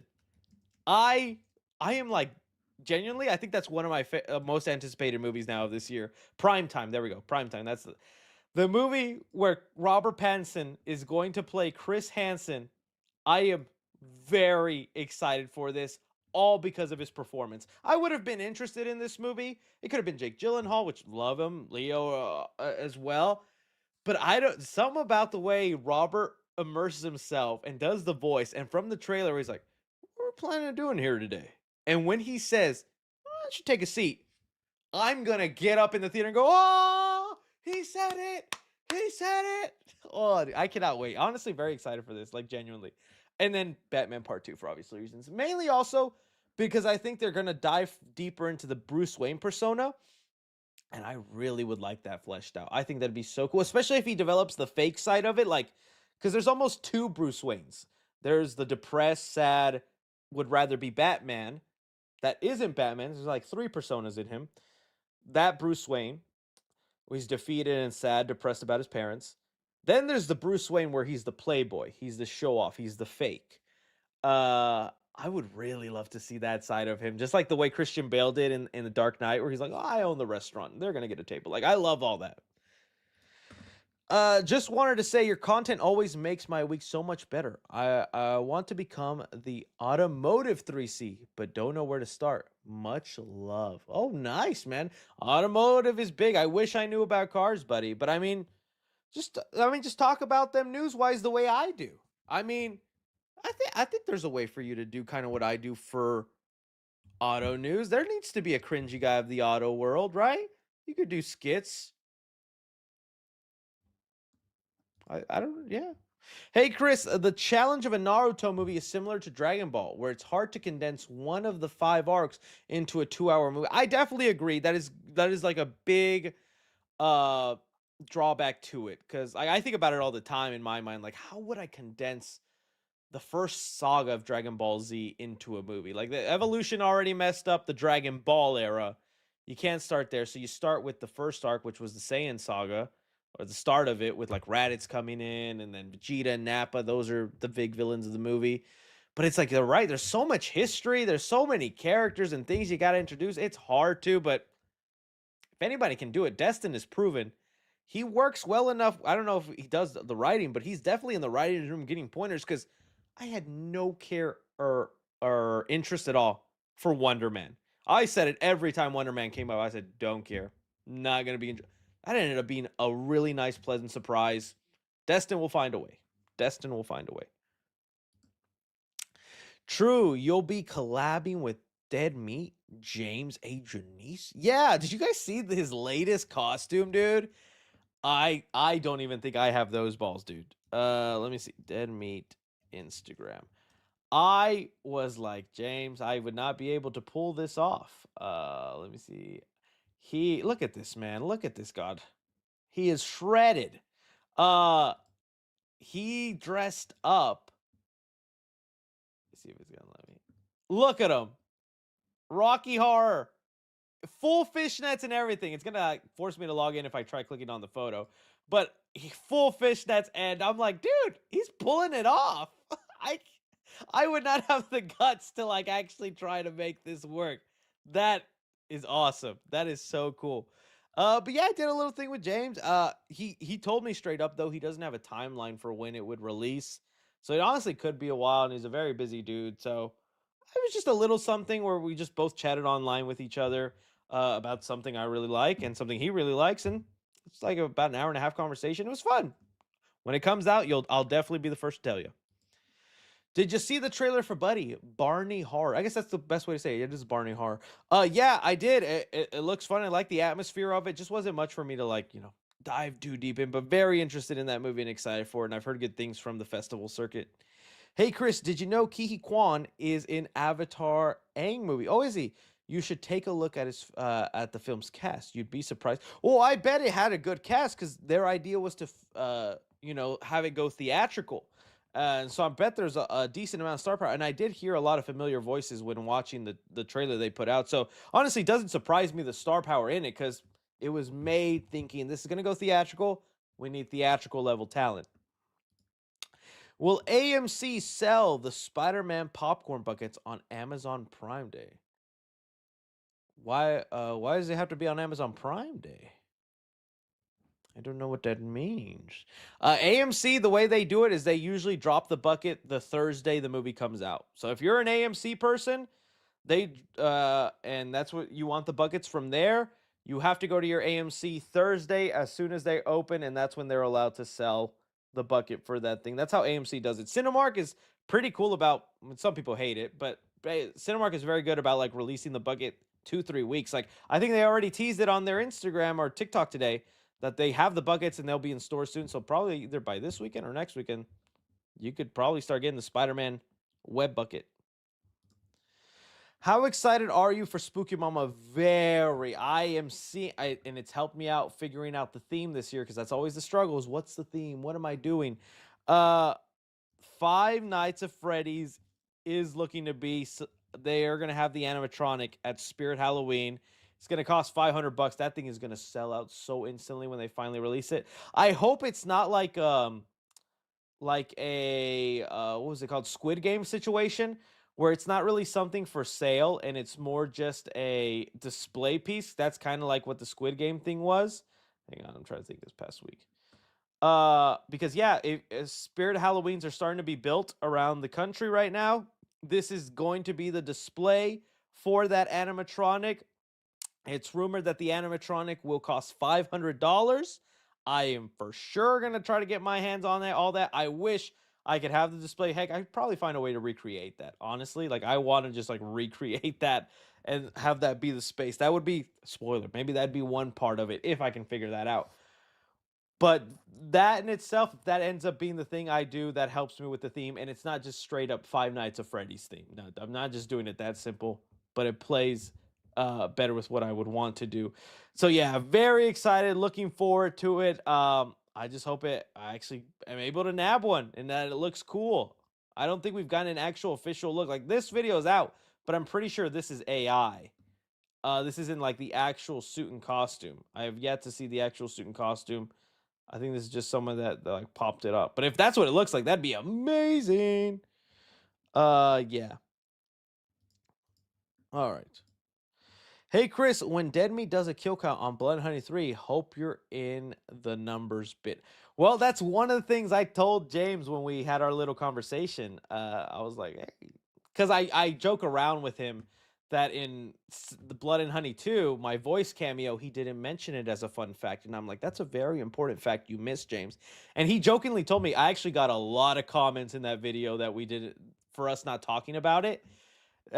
So he said he's going to make sure he mentions me then. So I was like, okay, good. Chris, you haven't been getting popcorn buckets lately. Are you out of compa? I mean, it's definitely just. You want me to be honest? You want me to be vulnerable? You want me to like be like for real? I always regret when I'm a little vulnerable, but I'd like you guys to know I'm human too. I had one of the biggest deals I've ever had for promoting a popcorn bucket. It was crazy the amount of money I was offered. One day I'll maybe say it, but right now no, because it hurts to say out loud. And so I got that deal. I decided to take it because I was like, okay, I can still do the popcorn bucket thing. And so I took it. It was supposed to be like a 5-6 part video thing where I do it throughout the year because it was with a company that was going to be releasing popcorn buckets for their big movies the rest of the year. And then Obsession happened. And I had like a crisis within myself.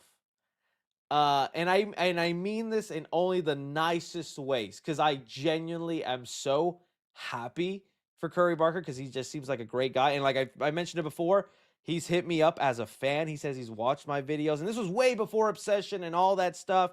And I was like, dude, I love your skits. They're hilarious and all that. But Obsession happened. The success came in. All that stuff happened. And I had like a reflection moment with myself where I was like, dang, like he's living the dream. He got to make his movie. He's getting to do Texas Chainsaw. He's taking off because he chased it. Because he actually put in the work to make the content, do the short films and things like that. And now he's living it. And I kind of looked at myself and I'm like, what am I doing? Figuring out what Amazon costume would work for this popcorn bucket video. And I genuinely got a little depressed. I got like a little sad in myself where I was like, what am I doing? Is this always what I want? I always just want to be the joke. I just like I have dreams. I'd like my moment. I'd like to pursue it. And so I actually turned down that insane amount of money to keep doing that, which I honestly kind of regret because it was a lot of money, but I didn't need it. I do well enough. I do good enough thanks to you guys who watch and immediately wants to know. And thanks to you guys, I have a friend who's watching me live and he just texted me, how much was that deal? But it's amount of money where it's like I'm making enough now where it's like I don't need the $2 million house. I don't need the Ferrari. I live at like a good, comfortable thing, and I actually don't want to get too greedy. But it definitely was a thing where it's like I it's time I try. I try, you know? Um so that was like a literal feeling I had. So it doesn't mean the popcorn buckets are done forever. I still definitely want to collect the popcorn buckets for Spider-Man movies I'm excited about. But it got to a point now because every movie was doing it and I was getting so known for it. I was buying buckets I didn't care about. Buckets that as soon as I got them, I found a way to get rid of it either through a family friend or somebody who wanted it, or I listed on Macari or some app for like $10 just to get rid of it. And things like that. And it's just like that. It's like I don't want this job to be going into a route where I'm just like, I don't like what I'm doing. I'm not proud of it. I want to be proud of what I do and I want to enjoy. And like I'm planning right now the Spider-Man vlog where I go out and buy a bunch of stuff, and that still makes me happy and fun to want to do.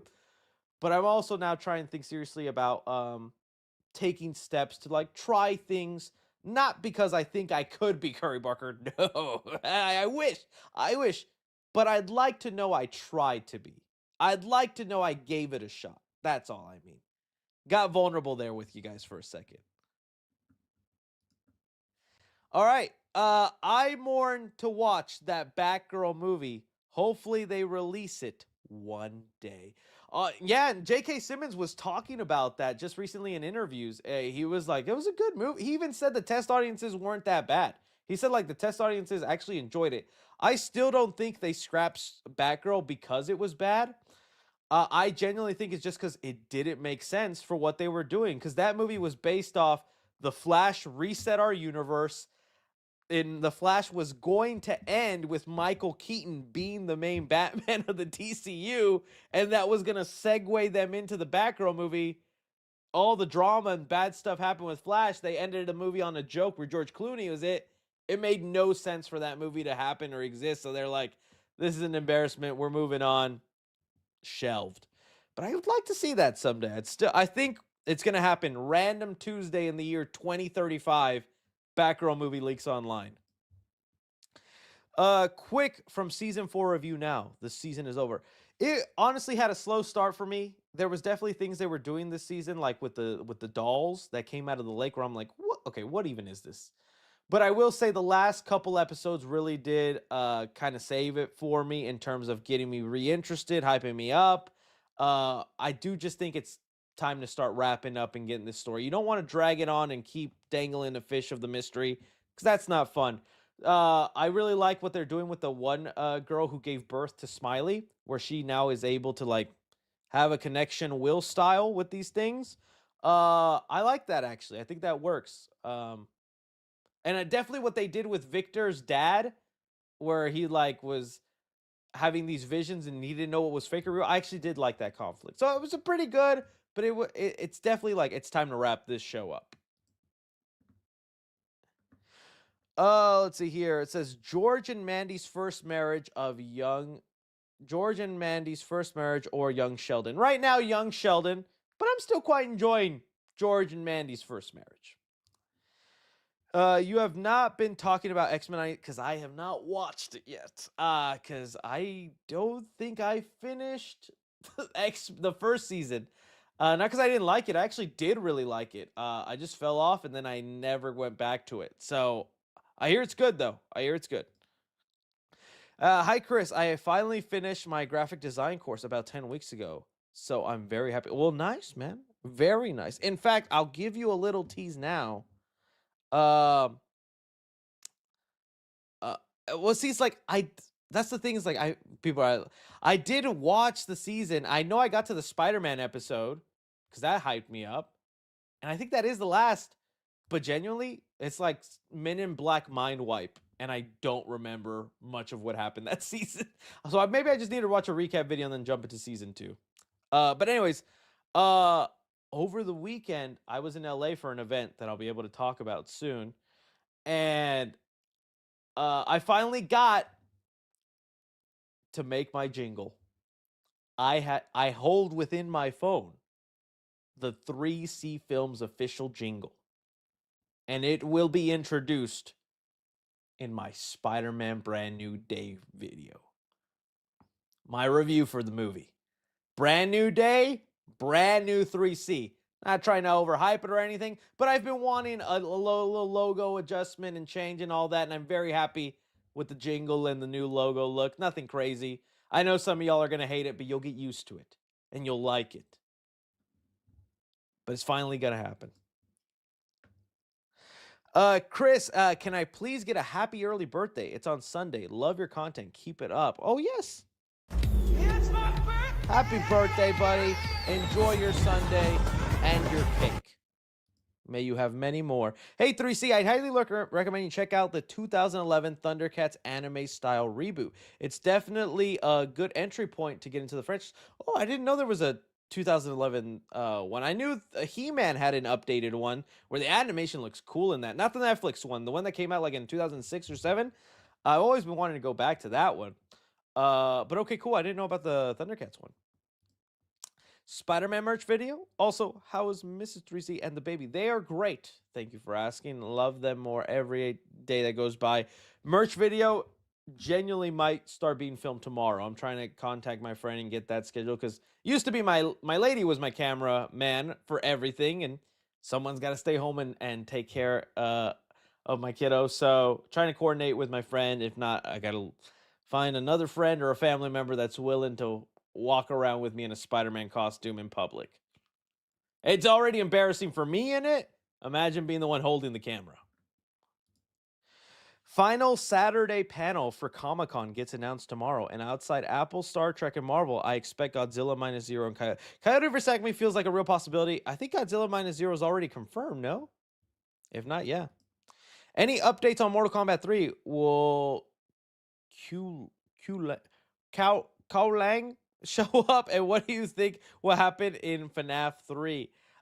Liu Kang, hang on, that is a whole different character. I'm not even. Oh, the news, I definitely think so. I for sure miss they need a Scorpion and kind of Sub-Zero replacement, and there are some in the game like that, because you just need that classic Scorpion and that Sub-Zero, and Noob Saibot's cool, but it already feels like they've played out or ended the current Scorpion story. So yeah, I think so. As far as what happens in FNAF 3, I mean, just William Afton stabbing and killing. I hope we get an extended, longer. I hope it's just rated R, honestly. I hope they just take that jump to make it rated R.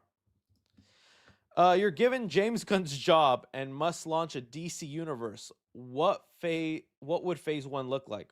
Not even gonna lie. I've always said you start with Justice League. I know you think that's crazy. Let's do backwards phase 1 of Marvel. You start with Justice League. They're a year in.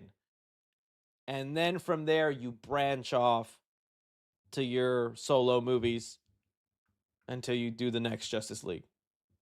So it'd be phase 1 of the MCU, but backwards.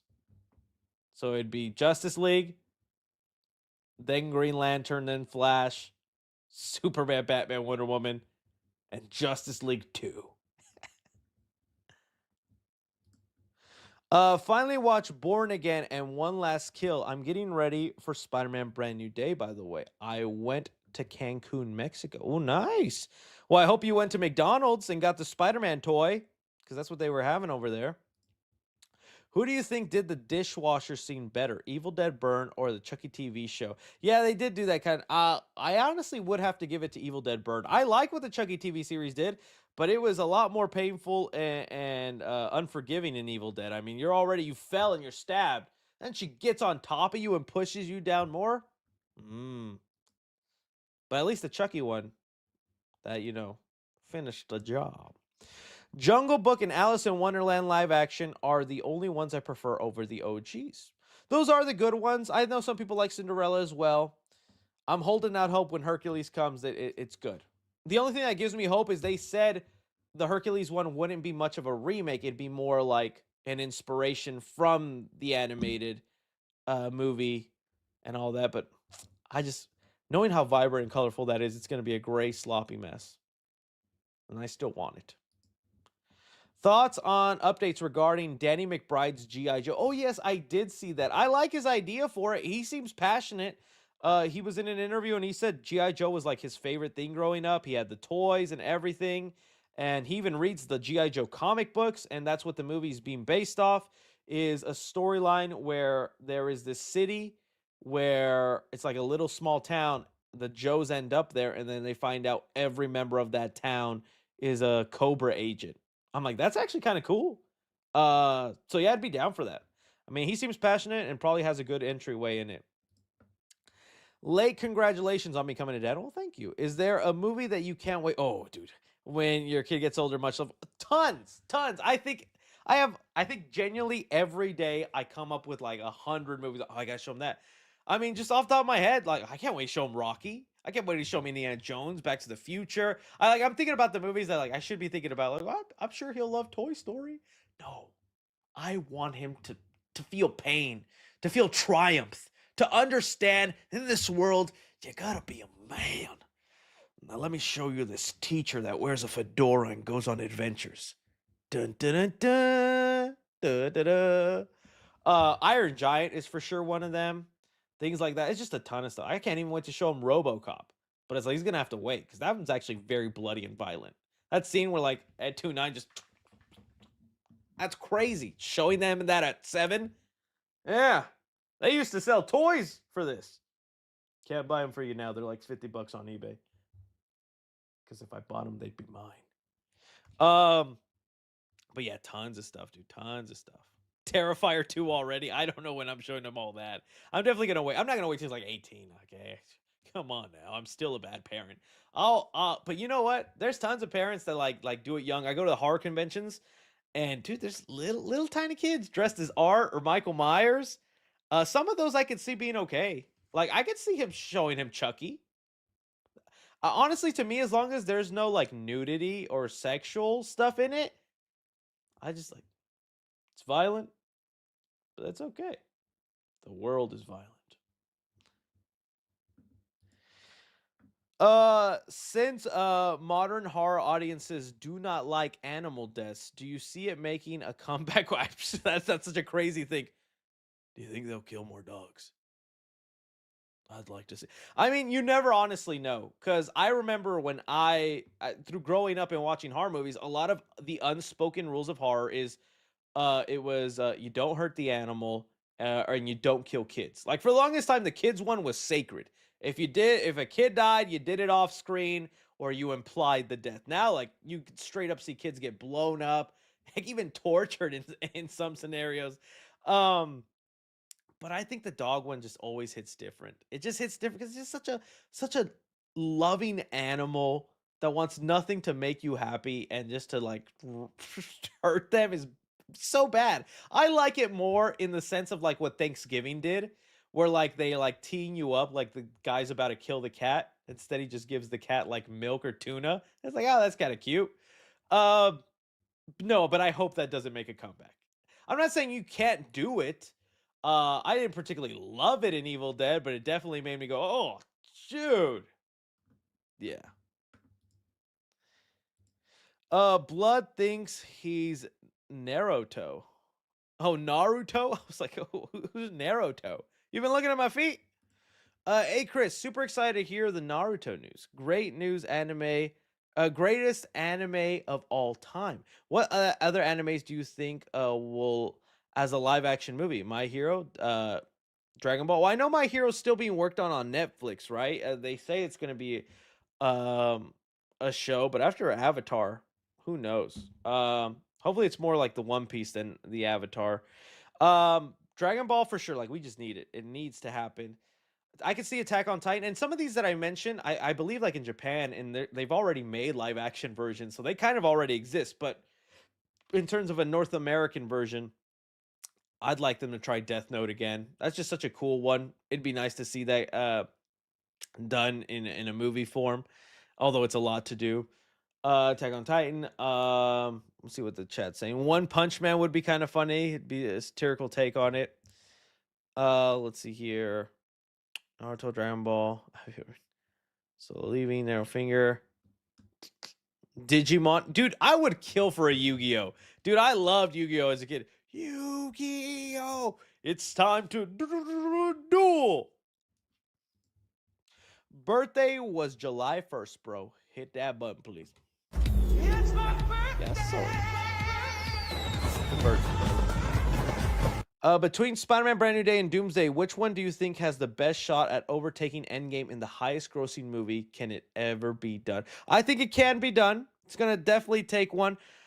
Believe it or not, I would actually go Spider-Man right now. There is just something going on right now where if it's not Spider-Man, if it's not Batman, your comic book movie is fighting an uphill battle that's a tough ride. And I say that even now for an Avengers movie. This Avengers movie is a reason they had to get Downey back and Chris Evans and all that. They got to do as much to like, we got the old glory back.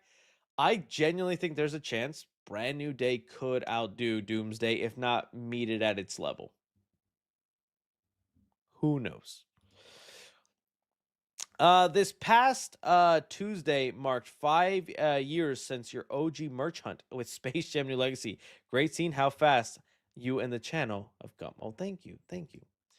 For a Dragon Ball Z movie, how would you realistically condense the Saiyan saga in a 2 hour, 30-minute movie? It gets harder for a Namek and Android saga. I actually think it gets easier as you go on, because there is so much history you have to pack into the first one that once you move into Namek and Android, the main thing you have, okay, here's, because I've thought about this, so I'm trying to get into that calamari wolf mindset. Calamari wolf here, all right?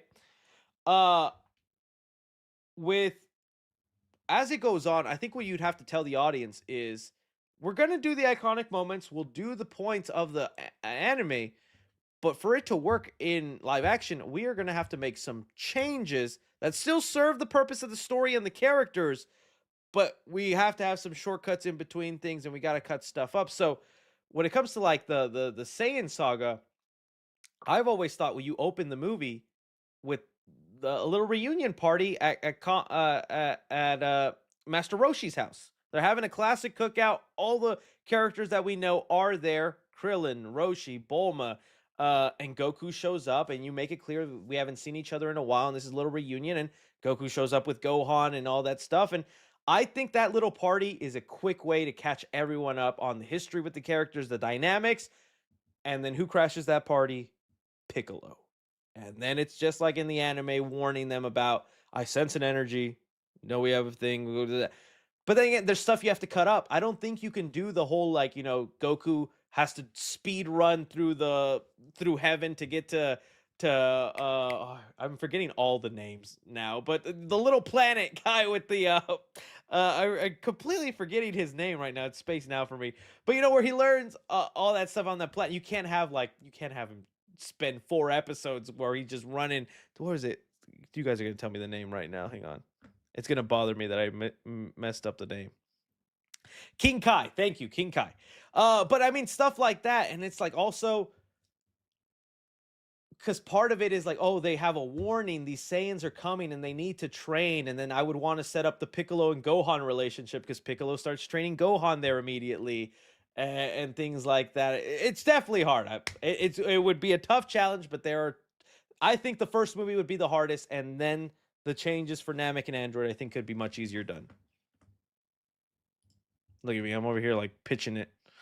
I think you should definitely give Naruto a second chance. Oh no, I honestly I do think I would like the show because I was liking what I saw. It was just a petty thing with me as a kid.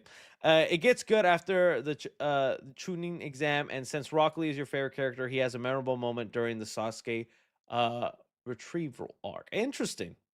I'll keep that in mind. I'm trying to think, was there any movies that came out in the 2000s that are children characters gone bad type, like FNAF, Mr. Crockett, or Buddy? Was there any? I don't even think so. You'd be surprised. I guess that's surprising. Were there any like furry creatures? I don't know.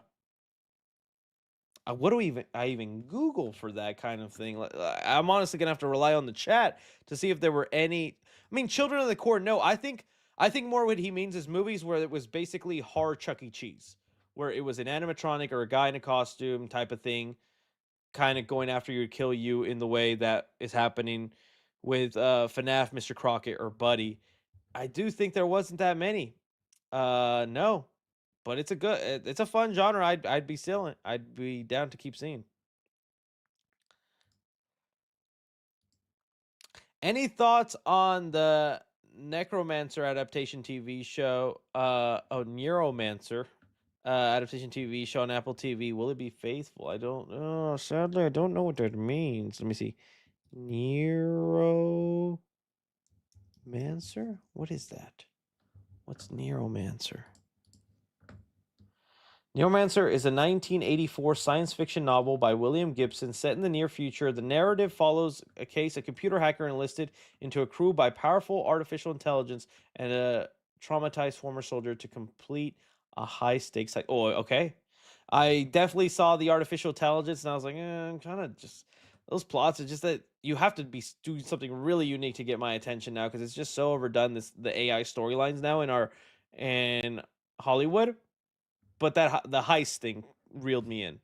I have never read it, so I wouldn't be able to speak on it on the adaptation or how faithful it could be. But if it's good, I'll watch it. Smash Bros. Movie idea. Think of it like Captain America: Civil War of Illumination. Mario and Luigi get mad at each other, form teams, and then there's a big fight at the end. What do you think? I don't think that's the way you do it. I think they've set up enough with these last two movies that there is a multiverse, that there is a way to go to other worlds, and especially even with the green tubes.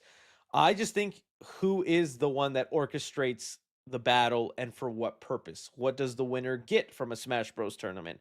That is the challenge you face. I think you could easily, I think it'd be tough to include some iconic ones like a Link because he's with Sony right now doing that. But I think, I mean, between Donkey, even just the Mario characters themselves, that is enough for you to have a Smash Bros thing. And they already introduced Star Fox, so you can pull him in there. I think you can get like a Falcon Punch, or you could get a Kirby thrown in there. You have Yoshi. I think there's enough where you could do it. Maybe even a Metroid Samus, right? But it'd be about who orchestrates the battle and how do they entice them to be part of it, and what do they get to win? That's, I think, the challenge you come up with. Mario and Luigi making people fight. I don't think that works. Please put the trumpets TikTok sound on your board. Oh, the trumpets get louder. I do like that sound. I'll look into it. Yes, the saxophone. Yeah, I get what you meant. The saxophone one. Yeah. Why didn't you stream last Friday? I said it. I genuinely I went to take a nap. That nap turned into my nighttime slumber. Apologies. I forgot to ask you in the last live stream, but did you hear that Barbarian? Oh yes, is getting a physical release 4 years after the movie came out. It will be. It's so weird. I wonder why that movie didn't it not do decently. It like made an impact because Zach Kreger, when Weapons was coming out, everybody was hyping him up because they already loved Barbarian so much. So it's so odd that one just like no physical release. But yeah, great that it's finally coming out. Do you think Markiplier will show up in the FNAF 3? He has to, man. At this point, Markiplier has to. He's the big cameo people would want, right? I understand why he hasn't in the first one, but I was upset he wasn't in the second one. I don't know why. Yeah, I agree. Which one do you think would be more successful at the box office? Mandela Catalog or Siren Head? I'm going Mandela Catalog simply based off premise. I just don't think a guy with Siren Head is all that interesting. Now, at the end, Siren Head could be the better movie, and I will fully admit that. But just looking at their premise, I like Mandela Catalog for the horror doppelganger story, because doppelgangers are scary. If I was walking down the street and saw someone that looked just like me, well, I'm scared because I'm like, I'm sorry, man. It's tough out here for just me. Now there's you. Yeah, buddy. This ain't gonna work. Did you see John Campea finally watched Obsession? I saw the movie on May 25th, and he gave it a really glowing review. It's a good movie. Remember when I said you looked like Cody Leach if you had a beard? I said that because I once saw a profile picture of you with a Photoshop beard at first glance. I thought that was Cody. Well, if you want to know what I look like with a beard, buddy, I got the perfect photo for you here. Let me go to 3C Films.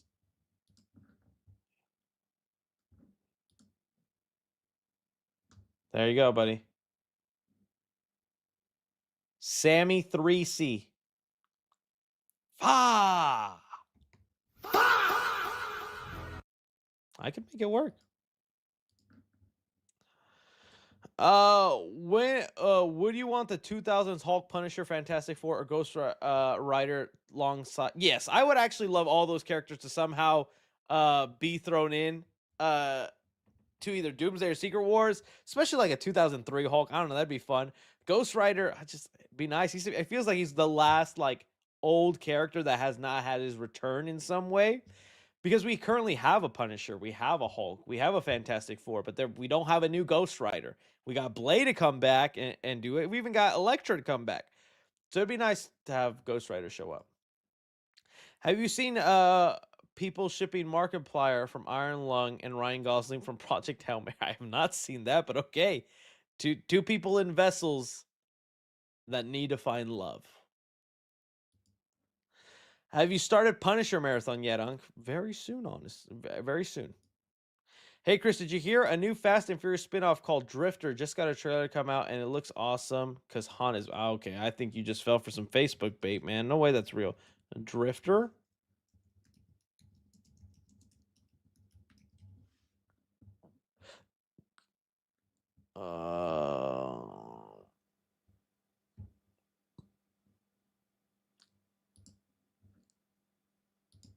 Is it an actual spinoff of Fast? I think it just has the actor, but it's not really a Fast and Furious spinoff. It's just the guy who plays Han, but it's not in the Fast and Furious universe at all. He just plays a custodian that can drive pretty good and drift. So not in the Fast and Furious world, but okay, something to look out for. What is going on with the live action Pac-Man movie? I remember they announced it a few years ago and still nothing happened. Happens all the time, man. That's why every time something gets announced, like all these these movie urban legends, like Siren Head, Mandela Catalog, and even SCP, very good chance never happened. I mean, don't forget what happened to the MOMO movie. I can't say the name because YouTube still has a ban on that word, but the Big-Eyed Betty movie, like that was announced coming out and then disappeared. CDC has become the streaming mecca since those companies can't do anything at CinemaCon. Yeah, I honestly feel like there should be like a movie con that isn't CinemaCon because that's still geared towards theater owners. I honestly think if they did like a movie con and they like live streamed it on YouTube the way they do like the Game Awards or something like that, you could honestly do pretty well with that. A24 announces their slate and the things they're excited about. Universal announces things they're excited about and show it to the public. That's like so easy to do. I'm surprised no one has like made that come together. You do realize that Avia is producing the live action Naruto movie. He also produced the Borderlands movie. I mean, yes, but I mean, he also did the original Spider-Man trilogy, and I mean, I like that. There's definitely things in his catalog that like doesn't work, but if you have the right creative head in it, I'm sure Avi can be suppressed. I mean, let's go through it. Okay, let's see. Is there going to be a lot of Fa here? Okay, so we have Kraven the Hunter, Venom the Last Dance, Borderlands. Okay, producer on Across the Spider-Verse. You calling Spider-Verse trash? No, why? Because it had the right creative people involved. You had Morbius, you had Uncharted. There's No Way Home. We like No Way Home. People like Far From Home. Into the Spider-Verse again. Homecoming. Got people like that. Ghost in the Shell. I think it was more meh than like disappointing. Airbound. I thought that was Air Bud. The Tazza movies. I like Credible Hulk and Iron Man. We saying those bad? Right creative head on it. So, and I am still a big defender of these Fantastic Four movies, man. I still like the early 2000s Fantastic Four films. Say what you want. It's all about who's creatively in charge. And right now, Destin gives me enough hope that it'll be good. He's done a lot, man. But I definitely get the hate. There's been a lot of things he's done. Toy Story 5 is fast tracking to hit 1 billion than the previous film. It has to be because 90s kids are parents and they're bringing their kids. Yeah, I could see that.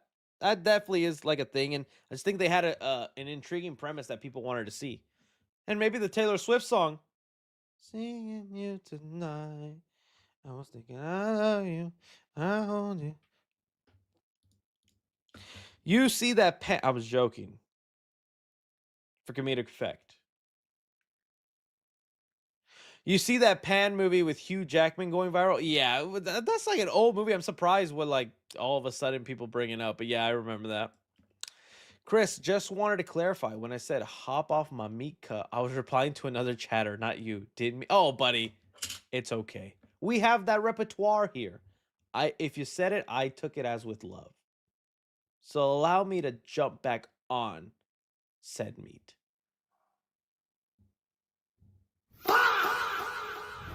Love the videos. Oh, thank you. Fave live action Spider-Man scene in your opinion? Family's coming home. They were out, so that if you hear the dogs barking, that's why. Anyways, favorite live action Spider-Man scene? It might be, I mean, cliche as it is, it's Spider-Man versus Doc Ock train scene. Like, again, you watch that scene and you have to appreciate everything that went down in it, from the technical side of it, the way they did it. Like, I love where he's like dodging the tentacles and then out of nowhere does like the Matrix and avoids the beam. Just the way Spider Sense was used without having to be such a crutch, like the way Tom Holland movies had to do it. We can't give him Spider Sense. It's too convenient and obvious. They did it effortlessly back then. Why does it have to be something that's like, no, it makes it too easy to avoid stuff? No, just write good things. Yeah, that's got to be my favorite. I love that. I'll say like a second one, kind of underrated. Probably, I wouldn't even say number 2 or 3, but I go back to it. I really love the scene of Andrew Garfield in the first Amazing Spider-Man where he saves the kid from the fire. And you got to put the mask on. They give you strength. Who are you? I'm Spider-Man. And then transitions to him in his bedroom and the silhouette and the mask there. I like that scene. When he smacked MJ.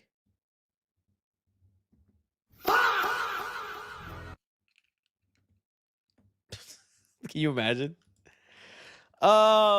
Chris, my boy, respectfully, I love your content. You're the reason I keep going. Sorry, probably the broski's talking. I am so hyped. Spoofer man. Oh, thank you. I appreciate that.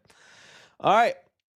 The AI post-credit scene still doesn't explain why Peter and Yelena are... that's another one. Why are they? I still don't know how that scene's going to work out. I really hope it's not... It's Peter's naked and he happens to crash into her apartment conveniently.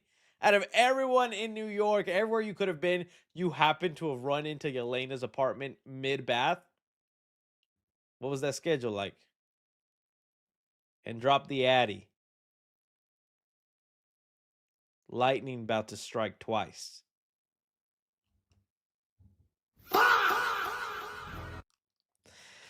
Do you think there's a possibility that they could bring Ghost Rider or Venom into the main MCU after Doomsday? Oh, yes, definitely. I think along with mutants, I think Feige's going to experiment more with R-rated content.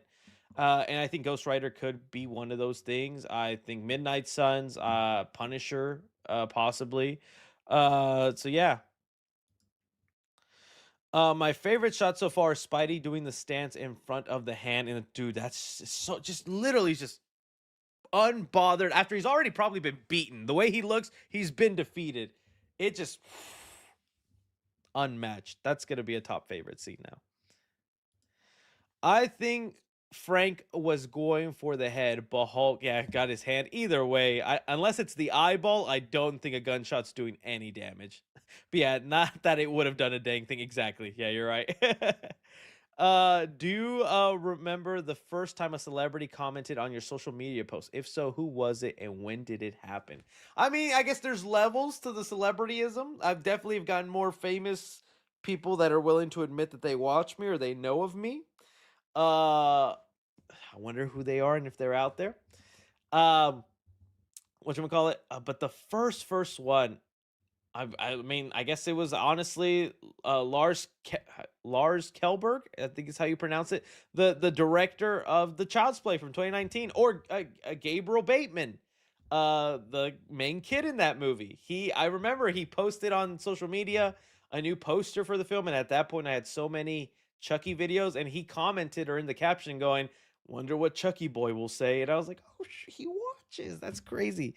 That was just a mind blowing moment. I remember that. I was like, "Whoa." Very nice. From there, I'm trying to think of like the most famous person. Oh, I guess it's one I feel bad about. I don't bring it up much, but it's one I definitely feel bad about. One of the creators of the Minions, he's a fan, like way back. Like again, like my Chucky content. He even told me, if you're ever in LA, let's have dinner. I think he's deleted all his social stuff, so there's like really no way for me to contact him. But he's a fan. I don't know if he still watches now, but it's like I feel bad because like I just don't love the Minions, but I really like him, and so I thought that was nice. I was like, oh yeah.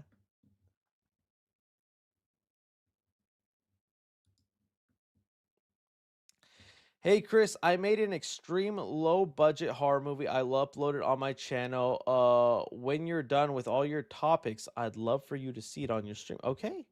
I'll remember it. I'll remember it. Someone said humble Chris. Yeah. Some of my I started jokingly doing it more because I've been going to a lot of events and I've been seeing some of my influencer friends. And because of the fans that come up to me and things like that, I start like jokingly going into, yeah, it's just nothing. It's just how I do, just how I wish I should have my own security or something. I get that a lot. Like, you need to be humbled. Someone needs to humble you. It's coming. The humbling is coming. Can Brand New Day even tease Spider-Man 5? Because Secret Wars is resetting everything. Some stuff set up might not matter after the reboot. I'm curious though. I think in terms of Spider-Man, whatever is left and teased at the end of it is still going to be the setup and thing for the fifth movie, regardless of the reboot. I just think maybe the world around him might look slightly different, but in terms of Spider-Man himself, what they tease will probably still be the thing. So I just mean, like, let's say in the reboot, a soft reboot, they set up a new, like, it's not the new Avengers. Now there's a new, like, main six Avengers that have been the Avengers for a while. Mutants have existed for a while. But everything that's gone on with Spider-Man is still Spider-Man, and he's going on to his next adventure. If that makes sense. I know it's kind of confusing. I've recounted, and I think I finished my graphic design course 5 weeks ago. Apologies, but I am also happy. That's awesome. That's awesome. Early in this live stream, when you're talking about kids looking up to Spider-Man, that's me with Andrew Garfield's 2012 and 7 years. See, like, I could still see it. Like, I'm not saying it didn't happen, and I'm sure it still happened with Homecoming Far From Home. But to me, I was like, I can't think of like the thing that happens in it that makes you go, oh, I love Spider-Man. Spider-Man is awesome. Because I think a big part of what makes you transition into loving Spider-Man like that is seeing him go from nothing, not nothing, but being from a little dorky bullied kid that lost somebody and then gaining these powers and learning how to use them. And it's kind of like this relatability where it's like, oh, that could be me in a sense or whatever. I can imagine myself as a kid, like, it would be cool to have Spider-Man. And since Tom's trilogy didn't start that way, and he didn't get a tragedy until his third movie, you just think of like, oh, it's a guy who kind of has everything. He's got all the tech, got all the friends. Everything's just working out for this guy, huh? Not really relatable. No, I mean, this one, I think there's something admirable about like he lost the girl. He's getting his butt whooped. People don't know who he is. Like, it's just like, and he's still fighting the good fight. It's my Spider-Man, you know? And yeah, with 2012, Andrew Garfield, he had that transition. You saw him go from a dorky kid to then the powers, losing Uncle Ben, and like that scene I was talking about where he found the hero in him when he saved that kid, and he's like, I could do this, I could help people. I don't know. I'm here if you want to make me. Oh yes, Reed. Thank you about that. I should definitely have my editor as a mod. Yeah, Reed. I will be doing that. What are your thoughts on the cancel plot to Cars 3? It has a similar theme to Cars 2. Themes to Cars 2. McQueen gets his identity stolen by a maniac. You can find a test footage on YouTube from 2014. I've said this before. Well, I don't even know the plot for Cars 2, so I have to look it up. But Cars 2 pissed me off so much. I still haven't even watched Cars 3. I need to check it out. But yeah, I have to look into that. The canceled plot. I mean, if it's already sounds similar, you can see why they probably scrapped it, though. Chris, your James Gunn Step Brothers comparison gave me a good laugh. I was wondering if you could elaborate a bit more on what you mean by that. It was just kind of the thing where it's like, okay, yeah, things are weird, but it's like I'm jiving with it, could be cool. And now you're like, no, things are weird, and I think it's not a good thing. That's the best way I can put it. Still way more successful than I'll ever be. What do you think of the DCU prioritizing D-tier characters? It's things like that too. Like, I think people have made the joke, James Gunn is making phase 4 content in phase 1. Like, if this was the MCU, we'd have Iron Man, Ironheart, and then a Venom movie. And it's like, this would not have led to Avengers. I do wish, but it's this thing where it's like they just don't want to be Marvel. They want to be separate. I'm just like, if it ain't broke, don't fix it. Be Marvel. They won. They did it. So just do it, but better. I don't know. If you name your dog Curry and he barks, I guess you can call him Curry Barker. Also, is your mom actually? No. Jesus, no. My mom's still alive. In fact, I was on the phone with her today. That was just for the analogy. I don't think she would have laughed at it. Yo, Papa Chris, have anywhere to send fan mail gifts? No, I think one day we could do that for fun. I'll open up a PO box for 1 month and I'll make a video of just unboxing what you send me. That could be fun. We could do it once every 6 months. I don't want to do it every month. But yes, maybe one day. I've been missing a lot of movies in theaters because of the World Cup. Good thing it's almost over. Hey, man, people are enjoying it. People are enjoying it. Definitely, my family members are going crazy over it. You know, and the LARPer I am here. Don't be weird about this, guys. I'm going to be nice and actually show you a family photo. So, you know, Mexico was like actually on a good streak and we're Mexican. And so my family was just like, so, yes, guys, let's go Mexico. And so, of course, because we want to be part of everything, I was like, all right, let's do it. Let's buy the Mexico jerseys. Let's watch the game and all that. And so we were, oh, here, let me turn it down a little bit. We, all there, my little baby. He even has a Mexico jersey as well. I let it all that.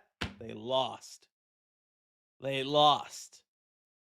I bought the jersey. I decided to get hype and bandwagon on. And they let me down.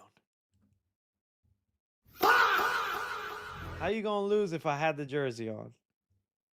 How you gonna embarrass me like that? I think it was the LARP energy around the world that threw them off balance. Yeah, but it was still fun. It was just funny because I was like, we literally bought, because we thought they'd at least win this game and then I could wear it again for the next game. I'm never putting that jersey back on. No, I'm sure I'll put it on for something. I'll find a way to use it in a skit. Let's see here. Let's see. Coyote vs. Acme doing full screening at Comic-Con. Oh, and then I got some emails to send out. The scene where Dan and Dick at Halloran interact for the final time in Dr. Sleep hits so much harder after seeing Welcome to Derry. It definitely does. If you're like adding that context and connecting the movies like that, it definitely does. So it's almost Halloween. What did you do with your past Halloween decorations? Sell them or throw them away?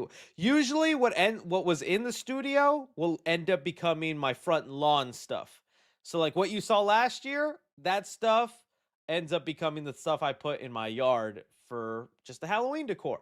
And if I like it enough, it stays in my storage. A lot of stuff ends up staying in the storage and I bust it out around because I also decorate the inside of my house. I like to decorate inside for Halloween just to feel the spooky spirit all around. So sometimes I use props in my house around, but other times, yeah, I'll have to sell it and I'll be like, I don't think I'll ever use this again. There is like, I kept the shark animatronic because I really just like that, but I'm like, when am I gonna use that again? And I have a video idea for later this year. If I could actually discipline myself to make it, it'd be nice to bust that back out even for just one video. But a lot of time, yeah, because a lot of those animatronics, like especially the pirate ship box, is huge, man. It's big.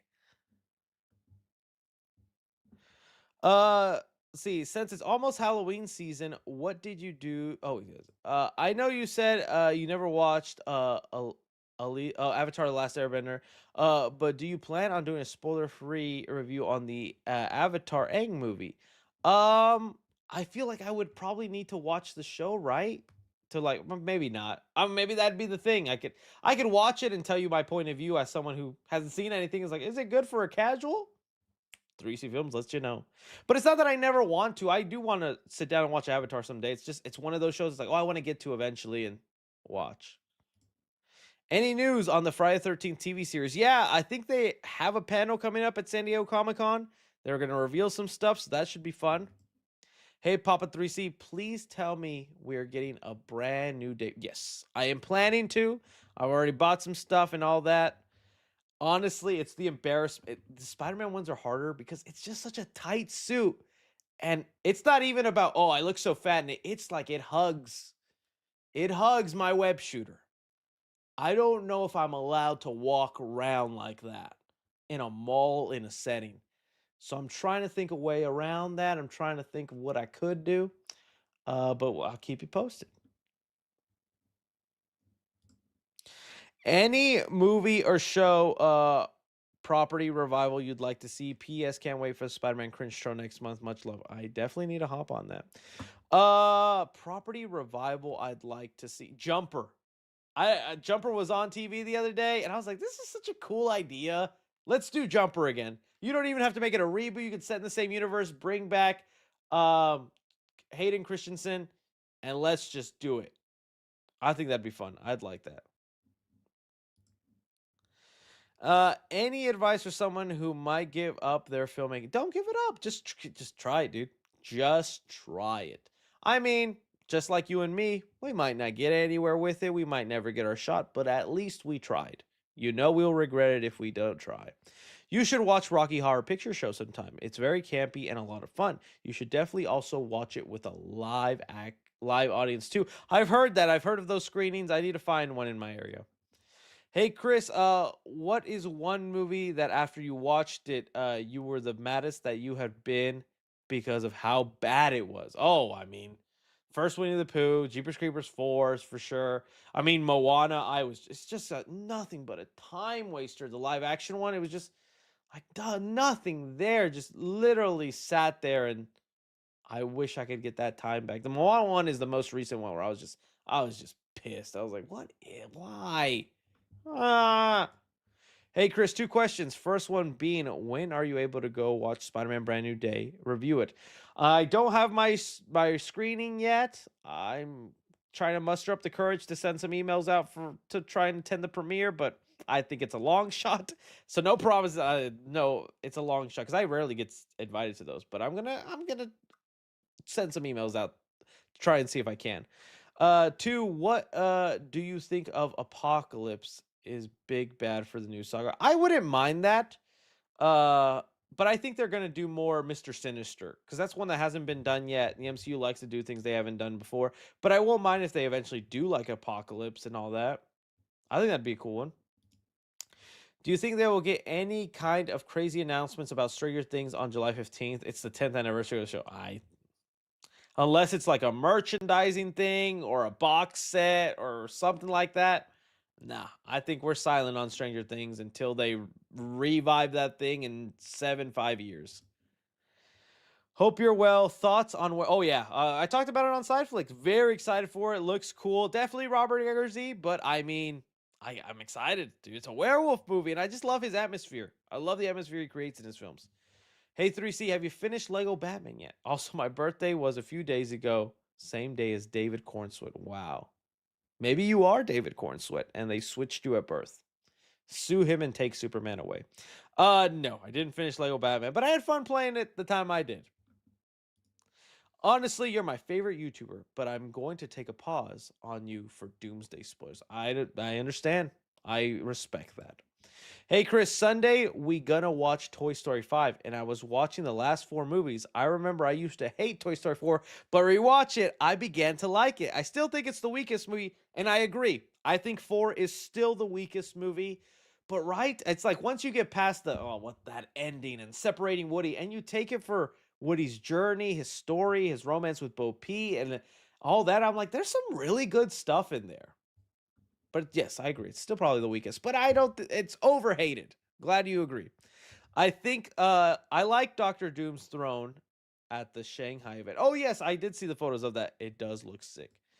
Any updates on Godzilla X Kong Supernova? It's silent right now. There was murmurings of leaks and photos, but nothing yet. Maybe at Comic-Con, some people are hoping for, but we'll see. Hey Chris, did you and Mystery C watch Love Island? No, we never watched Love Island. I think the last show we watched like that was the Too Hot to Handle, and we enjoyed it all right, but no. A lot of times when we sit down and watch something, it has to be something for work, so a new show and all that. Not very often we can watch just something for brain rot. But I have brought it up to her. I was like, people love this thing. Should we give it a shot? And she's like, yeah. I was like, okay. She likes watching Love is Blind. I catch her watching that.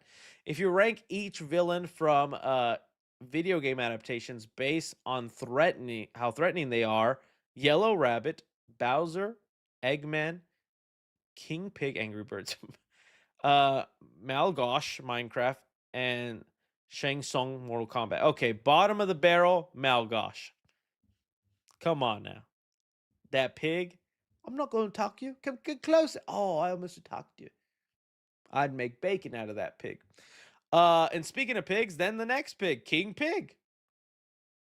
Make some green eggs and green ham with him. You can tell I'm hungry. Then I will go in terms of threat level. I like the character, but I think it's gonna have to be Bowser because he's almost comedically evil, and he sings peaches, peaches, peaches. Not very threatening. It's a lovely melody, but it's not very threatening.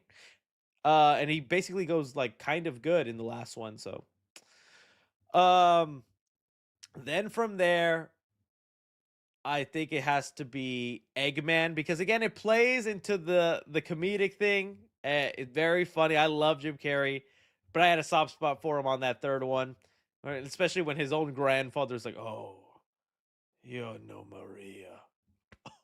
That's such a good line. Then Yellow Rabbit, and then Shang Tsung. Yellow Rabbit pops up for 5 minutes and disappears. Not enough to be threatening. I love the opening in FNAF 2. Every time a live action remake flops, an angel gets its wings. Fly, little butterfly, fly. I would cast Indy Never Ready as Raven. Ooh, I could see that. I think she could give off that vibe. I could see that. Thoughts on Mr. Terrific getting a series? You know what? I like the Mr. Terrific character enough that yes, it's just the thing where like, are these the projects that are going to move the needle forward, James Gunn, in getting people excited to go watch the movies in theaters? The Gorilla Grodd show, I'm going to watch it. Sounds fun. Mr. Terrific, I actually think there's potential with that probably being awesome. But is that going to get the people going? I don't know. I don't think so. Thoughts on Mexico's World Cup run? It was historic, and it was a tragic end. But they fought to the end. They put up a good fight in that last one. Feels like Brand New Day should have been after Secret Wars. Yeah, I would have liked that. Wouldn't have been bad. I think you skipped my super chat, bro. What's the super chat, bro? I'm going up until I see the last of your super chat, bro. Oh, come on, bro. Where is it, bro? Your GOAT profile's still there. I'm scrolling way. Okay. Yeah, the birthday July 1st one. Yeah, I hit the button. I gave it to you, buddy. Not paying attention? I did it. The chat can vouch. Okay. Let's see here. Catching back up. Sorry. Had to scroll. Okay. Your general thoughts on the cyberpunk genre. I think it's a cool genre, but I have yet to see like a movie in terms of like that. Like, oh yeah, it's cool. But I wouldn't mind it. Oh, I guess no, cyberpunk, yeah, Blade Runner. Sorry. I'm over here thinking of steampunk. My bad. That's a whole different thing. That's Wild Wild West. Cyberpunk, no, yeah, that's cool. I like cyberpunk. That's dope. Cyberpunk is what I would want for Batman Beyond. The mix in cyberpunk with the Tim Burton Gotham. Oh, we cooking. Any tips on getting over your nerves to ask a girl out? You just do it. Put your hand on her shoulder and say, "Hey, you watch 3C films? I recommend them." You're telling the teacher? All right, have a nice day. You just gotta do it, man. Just gotta do it. Messi or Ronaldo?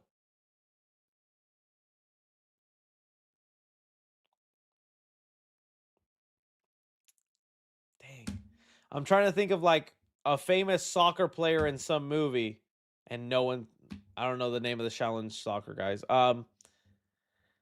I'm being honest, I'm going more Messi than Ronaldo, just because I like the Messi memes are funnier than the Ronaldo ones. Right now, I'm on the Pessi, penalty. Okay, Pessi, here's your penalty. Oh, you missed. No, please. I pay millions for second. Okay, Pessi, here you go.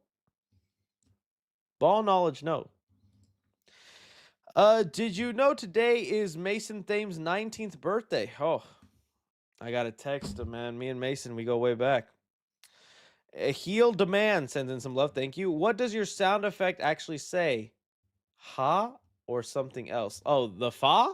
It's FAHHH. Ah. I think it's like supposed to say like FUCK, but it's just the beginning of fuck. So it's like, like you stub your toe, you'd go fuck. But instead you just go ah in an endless echo. That's what I assume the birth of this soundbite is. Thoughts on the Lanterns leak? I mean, okay, I don't want to get into it in case anyone's heard it, and I don't want to ruin it. But I some people have gotten to see Lanterns, and there's a spoiler for the way the first episode ends. Honestly, I think we all guessed it. We just assumed it'd be the last episode. Kind of hearing the way they're doing it, though, I don't hate the idea. I just was already used to that they were going to do that in the show. Very unexpected the first episode. But with the way they're playing with flashbacks and going back and forth timelines, I actually don't mind it. I think it could be intriguing, but I get the people who are upset. Sorry, Chris. I thought Thor movie was a spin-off. Oh no, you're good, man. You're good. I don't blame you. Hey Chris, who would you cast as the new Wolverine post Hugh? Love your channel. I live in Texas now too. Moved here a few years back. Well, welcome, fellow Texan. See, I'm all up for an unknown, kind of a different direction. I actually liked it when people were suggesting Daniel Radcliffe. I thought that was kind of interesting, but it'd be very different and hard to live up to Hugh Jackman. Honestly, I would not have anyone tell you. I know people say Henry Cavill. I think you actually go kind of the shorter, meaner kind of route and not as charismatic. Well, he wasn't even that charismatic. He was just an angry guy, but still, we love Hugh. I'm trying to see if the chat had any suggestions, but I'm not seeing any pop up right now. Yeah, let's just have Hugh there till he's 90. I just go an unknown, honestly. I can't think of. Someone said Mason Thames. I know people even want Mason Thames for Cyclops also, and I'm just like, I mean, he's got the look, but I have yet to see a Mason Thames performance that, like, yes, he can handle it. How to Train Your Dragon, kind of, but other things, it's like, all right. No disrespect, Mason. Love you, buddy. I do like you. I hear you're in Texas a lot with Miss Grace. Let's hang out. I live by the Universal Studio that just opened up. We can all go there. Goofy Goobers on me? You'll let me know. Hi, Chris. Love the content. Just wonder what you think the future holds for Evil Dead, especially after that post-credit scene. It's definitely just the flashback. Not the flashback. The prequel movie that is like technically set before the first movie. I know the Army of Darkness goes way back in the world, but in terms of that, with set in the 70s. I just think it's time to just dive deeper into like the wise men, more of the origins of the Necronomicon, its purpose. Is there a way to combat it, or details on it? I don't know, just things like that, more deeper. Because I knew it was gonna happen, just like with Rise. There's a decent amount of people coming out very disappointed, underwhelmed, not liking Burn at all, just thinking I don't like this formula. I miss the Sam Raimi era where every movie actually was different and not just, oh, a different director, but he does the same formula. Have you had any thoughts about a career in filmmaking and what you would like for content creation? Ideas for stories you'd be interested in? I mean, yes, but it's like I said before. I saw the way it hurt Chris Stuckman's channel, and that was a big move and risk. And I think it is working for him. He teases another project. He still gets a good amount of views in his reviews. So like, I'm sure he's still happy and fine and doing great. You know, Shelby Oaks didn't do anything. It opened doors for him, and that's awesome. But I don't want to tear down everything I've built here by going, okay, guys, I'm doing this now. So this channel, sorry, not as active. I still want to be very active and still, because I love what I've built here and I love talking with you guys and making content. I'm never wanting to stop that. To me, it's just more, one thing that I think helped Curry in his success is with his skits, Bad Idea, they were well produced. Like, you go back and watch the skits, they were filmed like actual scenes. And that's him practicing staging, blocking, characters, dialogue, cinematography, sound. He's doing all that while making funny little jokes. And that was a lot of practice along with his short films, that when it came time for Obsession, he was prepared and he was confident behind the camera. Nobody is going to email me, is going to say, Chris, you do a funny news. Here's a movie. Nobody. I don't know the first thing about holding the camera. I've never written a script. If I really want to do this, I have to practice. And by practicing, it's going to suck and be so embarrassing. And I have to get over that fear of putting something I poured my heart in and people are going to go, oh, yeah. Let's stick to those cringy intros, buddy. But I have to push forward, because if I did that with YouTube, go watch my first couple of videos. Not that good. Very embarrassing. Very bad. But over time, I learned better to be with the camera and put videos together. That same thing has to happen. And that's with anything in life. Whether it's a sport, whether it's a new job, it's a skill. You're going to suck at first. You might be talented in the beginning, but then you could improve on that by doing more. So that's kind of my thoughts on it. It's like, I just want to learn and give it a shot. And if I suck, I suck, but at least I tried. I know you guys are sick of talking about me here saying that over and over, but if I don't keep bringing it up and talking about it, I will never end up doing it. So, and I need you, and you guys gotta be on my butt. Be like, Chris, where is it? You said you can do it. You're all talk, you're just a big talking boy, all bark no bite. But you got a small wiener too. Well, yes, but that has nothing to do with my filmmaking career.